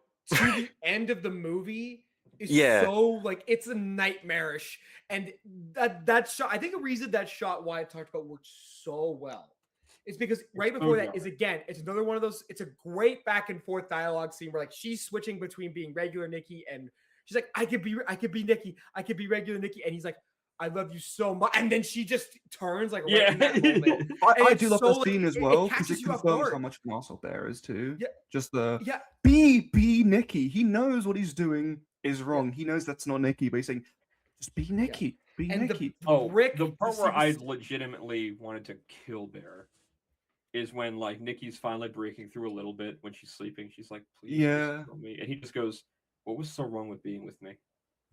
And it's like he has no remorse for her. Right. Like he knows He doesn't what's see happening. the issue. He doesn't called them see like earlier he's like and heard her scream. He knows she's in he some knows sort what's of going on, and he just awful goes, "Why couldn't you predicament." just do this." Starts blaming her for all this, even though it was his fucking fault. Well, Like, it's not even this is- blaming her. It's more just making everything about himself. It's About it's not himself, about exactly. it's not about her trauma she's currently going through. It's about what's so wrong about being with me. Why haven't you considered how I feel? what about me? Literally, What that's about fucking me? meme. the simplicity I wish Nikki of the Freeman loved me story. more than anyone in the entire Also, world. can I also say this? I don't know if anyone else thought the same thing, but the One Wish Willow, like the person who's like in the shop, it's a woman at first, and she's very kind of like, you know, annoyed by things and everything. When he goes back to the shop, it's a guy. He seems like he's got everything under control. She wished to become a man. Was that a Oh trans my thing? god, that would be crazy. That would be insane. He said, "I used my wish." He said, I mean, like I did used say, my he used his wish. Yeah, I just think exactly. it's more. Wow, I mean, that's you a say cute detail. I like I- it. It's. I don't think it's. I think My it's the favorite I fact don't think gag that- that's by the real. way, I think it's is- just another worker, but like, yeah. My favorite I part of think that, by the way, that scene is when he's like, "Where the One Wish Willows? Where the One Wish Willows?" It's like, I don't know what you're talking Dude, about, man. He's like, "No, Dude, no, you no, no." can't And he come goes- in there with that energy in the morning. Okay? And then he I'm just goes, fucking with you. "Dude, They're right I'm- there. He's like, "Dude, I'm fucking with you. They're right there." Dude, I'm fucking with you. They're right over there, man. I love when, dude, when the great scene's punchline. fucking fading out and Bear's like drifting away and he's just going, "Oh, you could kill yourself. Yeah, that could be an option." I mean, you could kill yourself. Yeah. Oh yeah, the phone call. Which- We didn't even talk about the weird ass The phone. phone call with Corey Barker's cameo outside of the Barker's pub him. name being. That was him on the Yeah. phone. Oh, that's his him big on M the Night Corey Barker. Shyamalan fucking cameo. Oh, it's beautiful. Yeah, this is Well, it's one funny wish at first because it Willow. reminded me of the guy from Stranger Things. He's in that show sometimes. He's like the dude with the hair. He's in a bunch of shows. Oh, He's the video store guy in season 3. Yeah, he's in American Vandal too. He's in American Yeah, Vandal. he's too, and funny. Warner, I what's like his that guy. name? He reminded me no, of no, that. he's- I yeah. was like, but He then kinda again, sounded he just like goes. him. He's saying like, "Yeah, you could kill yourself, I guess." Like he's so nonchalant about whatever the fuck it is. He goes, Yeah. "Do you want to talk to her?" Yeah. And you just hear But, her screaming. but and we you're also like, know "What the fuck?" he somehow knows it's Bear. He knows what wish he's made, and he's able to connect him to wherever real Nikki's gone, which is clearly someplace where she's just. Which I Well, think it's- I and think Corey again, Barker described it as it could be just the sunken place. Like if you want to interpret it as that, where she's just That's in well, nothing. he said Get Out was a big inspiration. That wouldn't surprise me at all. And Yeah. like, dude, I see a lot of Get Out. The big one, the one that not just in terms of like less so like the plot, some of the themes like regarding like the relationship stuff, I guess, it really reminded me of It Follows, because it was a simple concept, and it was so well executed, but the simplicity of the concept weirdly allowed them to go more in depth with the this is just a straightforward scenario. What if you could wish that your crush loved you? And it allows them to go, well, if this person in this way with this mindset had that, would he care? I don't really know. Would he realize what he's doing is wrong? Like all these things, all these like very simple follow-ups to that easy question is what makes it so funny. Like the stuff in the shop. Like I love the implication that the One Wish Willow itself isn't actually an evil It's not harmful. It's just it tells us more about Bear that his wish, who didn't think about his intentions caused such a harmful That's result. what proves your thing where Bear is like more of an asshole. Because he didn't take the time to fully think through the whole situation. He did it on a whim because he was embarrassed at his own lack of confidence. And also that's what leads to the issues happening. And remember, when he's on the phone with Cory Barker, he doesn't want to immediately cancel the wish. He's like, can I alter it? He doesn't want to fully he's such a fucking asshole. It's such an interesting character dissection of like of a guy with like of a nice guy with a bad ego problem. And he's such a coward, and he's so passive. And he's nitpicking the situation. He's like, I need to lift the curse, but at the same time, like, she's talking to me a lot. And he only starts to realize it when it's too late. It's after, like Cass said, again, the car, Nikki fucking brutally murdering Sarah. It's my favorite dark joke in the movie. Nikki comes over to the other end of the car. She sees Bear. You wished for this. Oh, no, you got to help me get rid of the body. He wished for this. Like, it's so funny, but you're also like, this is so, and like, seriously, that scene afterwards, after they get rid of the body and he thinks she's destroying the body, but she's fucking not. And he opens up the letter. When he opens up the letter, and he sees that it's her and she got accepted into the place, but she's fucking dead now. It doesn't matter. Oh, that was like such a boom. It just gets you in the gut with that. Like it's so well. What pisses me off too, it's like, because of this guy's fucking selfish fucking wish, he ruined everyone's lives. Everyone is affected in some way. I'm looking at the group dynamic at the start of that movie, and I'm like, that seems fun. They seem like they're all having fun. He just can't let this fucking shit go. Which honestly, great movie to be like, hey, don't ever date within your friend group because it's just gonna go fucking south. But even I don't think that's the message because he gets to be with Nikki through his wish, but it's more that he immediately falls out of love with her when it's no longer his idea of her. It's just so like we see in the lovely montage, which has one of the best pieces of music I've ever fucking heard. The score to this movie, again reminded me of It Follows because it was like old school, like that twangy, like techno. It's very. I was gonna say the techno shit. Yeah, I could hear that shit in a rom-com, and it would be so nice. But in that montage, we literally see him slowly just not being as in love with her, which leads to her loving him more, and then. You know, he finds out Sarah likes him, and then he fucking sneaks off to be with her, trying to do that a little bit. Which, like, he's such a scumbag throughout, and so is pretty much everyone in their friend group. Still manipulative, and like, I love that it's the perfect, like, a lesser movie would have tried to redeem him at the end and tried to make some big point about it. A lesser, more cowardly movie. Every turn he makes to try and get out of this situation, he is soundly rejected. He goes to Sarah. Sarah gets brutally murdered in front of him. He goes to get the wish. He gets told off by the shopkeep. He gives the wish to Ian, who wishes for $1 billion because he's also a selfish piece. That was so funny. I wish for $1 billion. No, it's one of the most. Oh my god, that shit was so funny. I wish for $1 billion. No. That is inherently money very falling funny. down is so funny, but then that shot of him afterwards where he just falls to his knees. He's like, "What have you done?" It's a scene that, like, when you describe it, is inherently funny, but every time I see it in the theater, I'm fucking crushed because I'm like, there's no hope. It's so fucked. Also, can I just say, for the brick scene, I've seen the film 4 times now in cinema. Every time that they're about to open that letter, I know it. I feel it coming. Even on the first watch, I feel it coming. I put my fucking hands up in front of my eyes. I have to watch that scene through my fingers. It's so gnarly. because they show it her fucking mangled It's- face with the eyeball. There's been so much restraint. Like there's been some moments, like again, she stabs her face with the bottle. There's been blood, pretty but there's not brutal. really been gore. And of course, another great. I did burst out laughing the first time I saw the theater. What's the verdict on Cat? That was is insane. incredible. That was What a payoff. That's such a well executed payoff. Like they just got My little you food with critic. that. Wait, remind me real quick. What was the brick scene? Was that the wheel scene? The brick scene is that's when she him and smashes Sarah's Sarah fucking are in the face in with park. the brick. She smashes her face. In the Oh, brick. I thought it was just the steering wheel.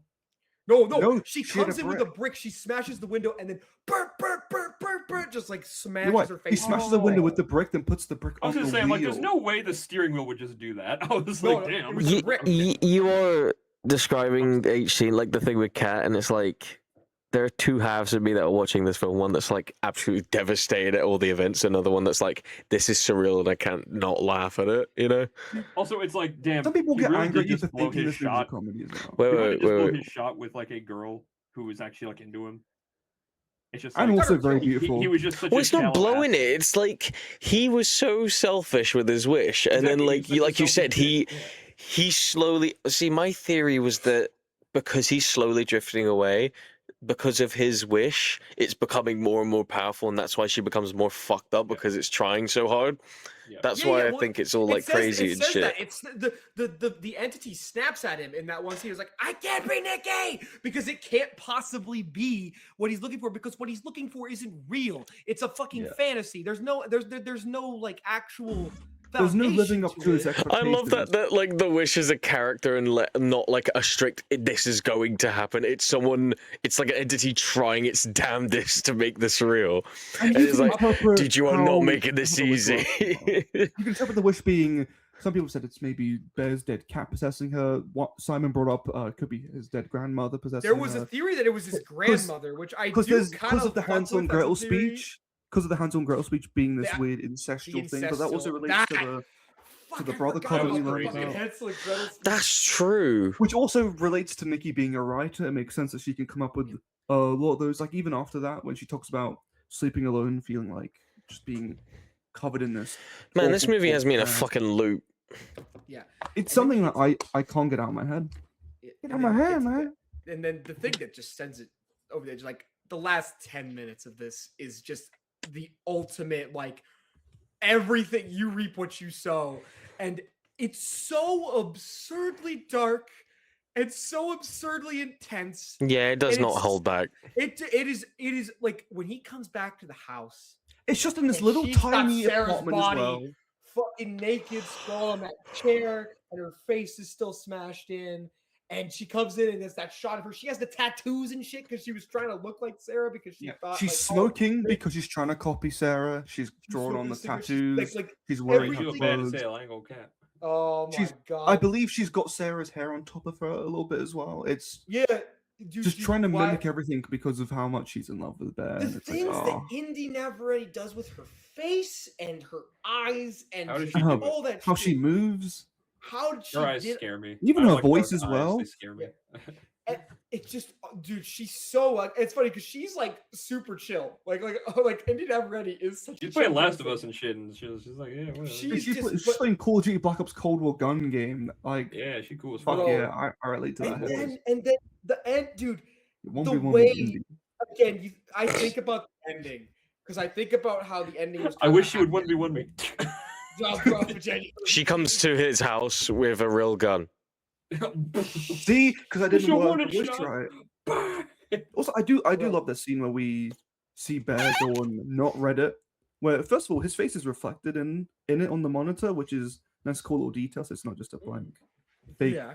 search engine, but also seeing so many people talk about the wish and like, yeah, my mother was fucking ugly, but then she wished for a better face and she's fucking gorgeous now. And it's like this wish works for people, and it's just fine. enough.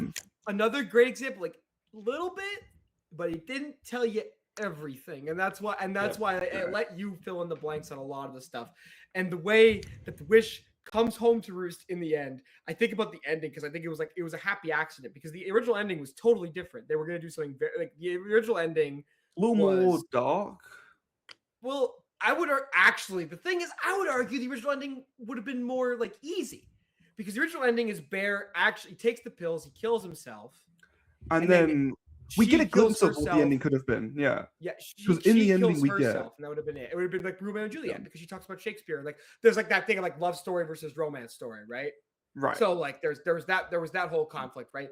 But on the day of shooting the ending, they changed it, and it's such a perfect change. Every little detail that they went with to make the ending into what it was just we've discussed the ending itself for like an hour on this. Like it's Bear's last second, like, no, I'm not gonna do it. And he goes to cough up the pills.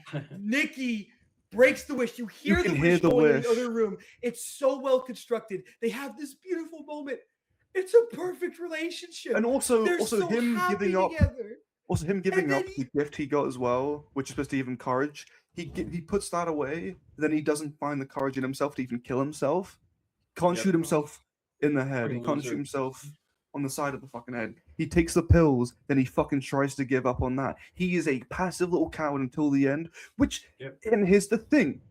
A character I like relating Bear to a little bit is from the Telltale Walking Dead games, Ben.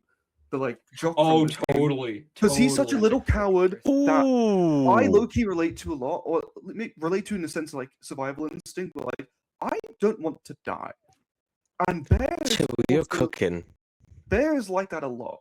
Where a lot of what Ben does in those games is he will do the worst possible thing, but he wants himself to live because he's scared. He's young. That's Bear. That's Bear to a T. He's the scared little bitch. And so many people are like, well, he was told kill yourself and that frees Nikki. Nikki says to kill her, but Bear wouldn't do that. Bear's too scared to kill anyone or himself. It's not within his character, and it's also a reasonable expectation. Yeah, you wouldn't want to kill someone. You wouldn't want to kill yourself. Like that's not a super realistic thing to expect.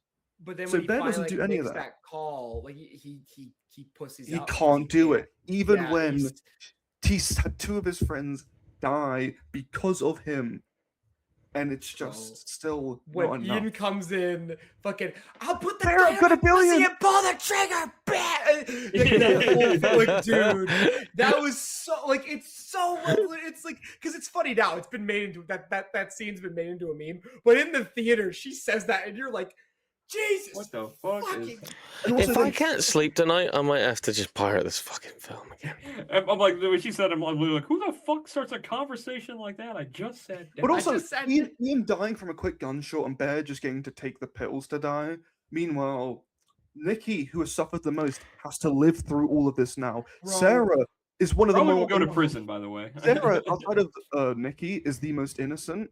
And she gets the most brutal fucking death. That's true, yeah. Bear and Ian get the most easy ways out. Whereas the fucking actual innocent people in that friend group are the ones who get the most tormented and horrible exits from this world. And it's so tragic. The choice to keep Nikki alive is such a delightfully cruel little twist to end the movie on. And it's so much better because like Wyatt said, does she go to prison? Do they find the One Wish Willow? Because this thing exists, and according to people online, it works. Can they find a way to prove her innocence? Some people don't think it works. We had the shopkeeper talking about using his wish. Then we had the shopkeeper says, "Oh, they're these collectibles people complain about." Like, it's such a 50-50 thing. And on whether she knows about the money that Ian has. Does she find the money and just fucking hightail it out of there? It leaves you with so many what the fuck happens now? Like now what happens? And right when it hits you with what now, the movie ends and you're like, and that's you just gotta tip your hat because it's even before then, Simon. In your mind forever at that Simon, point. even before then, you're going through the credits on the lovely little stack TV, which was previously playing footage of Bear in his bed that clearly Wishnicki had filmed. Which we also get glimpses of that with the Polaroids in his lunchbox. I love that little detail that she's like been filming him since watching him sleep because he can't watch him sleep anymore, so she's filming it as a different way of getting around that because she's obeying the order. But yeah, it's just the credits play and you just hear the most devastating fucking cries from Indy Navarrete as Nikki. It is so heartbreaking. I was walking out of the theater and I could you still hear it like down the hall. I heard. it was bone chilling. It was like, Yeah. oh my Heartbreaking. god, like it's so. You know, it reminded me of the first Saw movie when, like, you know, the game over happens and you just hear Adam going, no! Ah! That's Or even so look at like The Mist. brutal. You guys have seen The Mist 2007? Oh my Yes. god, the ending Classic. of the Mist Another is heartbreaking. Classic. The ending But, of like- the Mist is insane. Oh. The ending of this is so fucking bad because like every time I've again seen it 4 times. Every time I walk out of the theater, my head's in my fucking hands. Legitimately, I'm walking past the employees. I'm like, "Fuck, dude, why did I It's the watch that Chris again?" gift, the fucking. Oh, yeah, Chris. Like I feel, Incredible. but it's yeah. Also, can I just quickly say You the go for it. lighting? Again, another reason I keep going back to the cinema. The lighting in this movie, the way Shot it for The lighting- Wish the Nikki yeah. is constantly framed as almost like a silhouette, just always shadowed, with also like these little tiny red dots in her eyes, like it's a old school like photo. Like you know when you take a photo back in the day, people got like red eyes. It's a bit Yeah. like that. I fucking love all that. Also, there's also one shot where Bear's in the car about to call the people.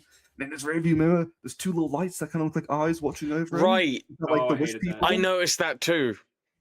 Is that even intentional? Like, 'cause Probably like, not, but it works for me. It adds so much to Absolutely That's a- works for me. Me interpreting that's like the Watcher being in Born Again, where it's like that's probably not intentional, but it's cool to think it is. It's cool to read into it. Yeah, this movie Look, just- man, don't ever compare Obsession to Marvel projects ever again. It's not on the same level. Well, we all know the popular fan cast going around right now is Indy Neverett will be Black Cat in Avengers. Bro, Doomsday. you know she's made it when she's getting the comic book movie fan cast. You know that she's hit it out of the park. Chair, what's the meal? What's the meal? Well, it's a meal I had while watching this on my second watch. And there's a reason I brought this meal with me into the cinema. You see, Bear breaks a little willow tree branch to make his wish. So during that scene, on the rewatch, I had brought into the theater with me some Cadbury's Dairy Milk Fingers. Oh!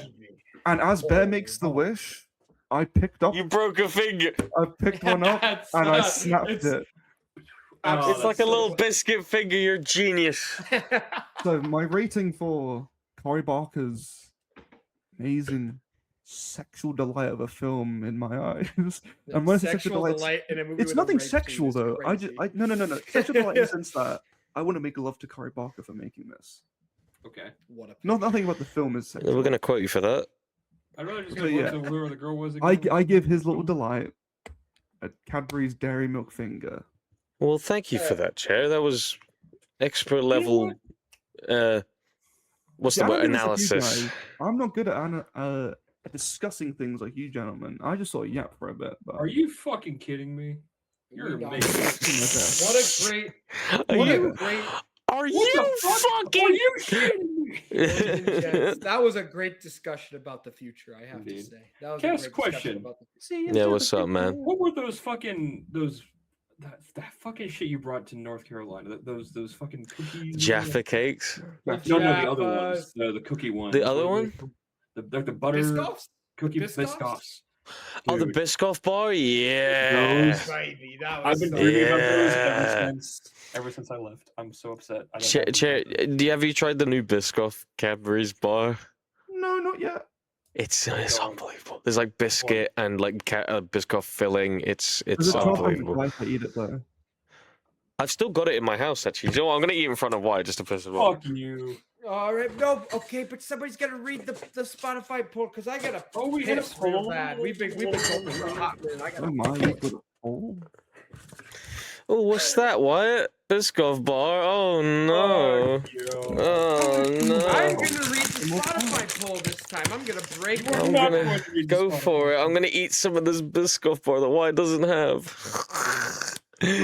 Oh, oh, Oh, Lois. oh! I just want to make sure I voted real quick. Oh, I did. Okay. God, fuck! Let's see here. So on the last episode, Howley was Vampire. Cass. We have a great. Now, what's the results are question? very incredible. If Donut Cast fought Jack Tatum, who would win? Ooh. With 0 votes, The fans. Donut Cast. And Chair, you're not tied gonna at- believe this. And tied at 2 votes each. Jack No. Tatum and the fans. Yes. Loses. No one's winning. No one's winning. It's never happening. Well, Cass, we got news for you. You want to bring him in, Simon? No. Can you imagine he actually brought him in? Oh, we gotta get him on. I'd like to end this pod with a fortune cookie. Oh, I'm Asian. Can I read the fortune? Can you show it to the camera? If you would so happily do that for me. Because they are actually American. I'm glad someone picked up on that. Fuck, I dropped the fortune cookie. I once planted some fake fortune cookies for one of my friends. We went to a Chinese buffet. So to ensure our friendship and continuation of the band we were in. Shut up, man. Best friend Rice. Yeah, are you ready? I wish that Simon was obsessed with me. I don't want to do this bit. Stand in the corner. Stand in the corner. I don't want to do this. No, you mean it? No. And Cass, that's not how a fucking fortune cookie works. I wish. Why, stand in the corner. Just do it a bit, man. Leave me alone. Why, stand in the corner like Nikki. Bro, why am I, bro, my camera's. Dude, you're getting taken over. Hey, shut up. Read the fortune, Chair. The person who will not stand for something will fall for everything. Can I just say really quick? He is Thai, not Chinese, Wyatt. He is not Chinese. He is Thai. It's okay.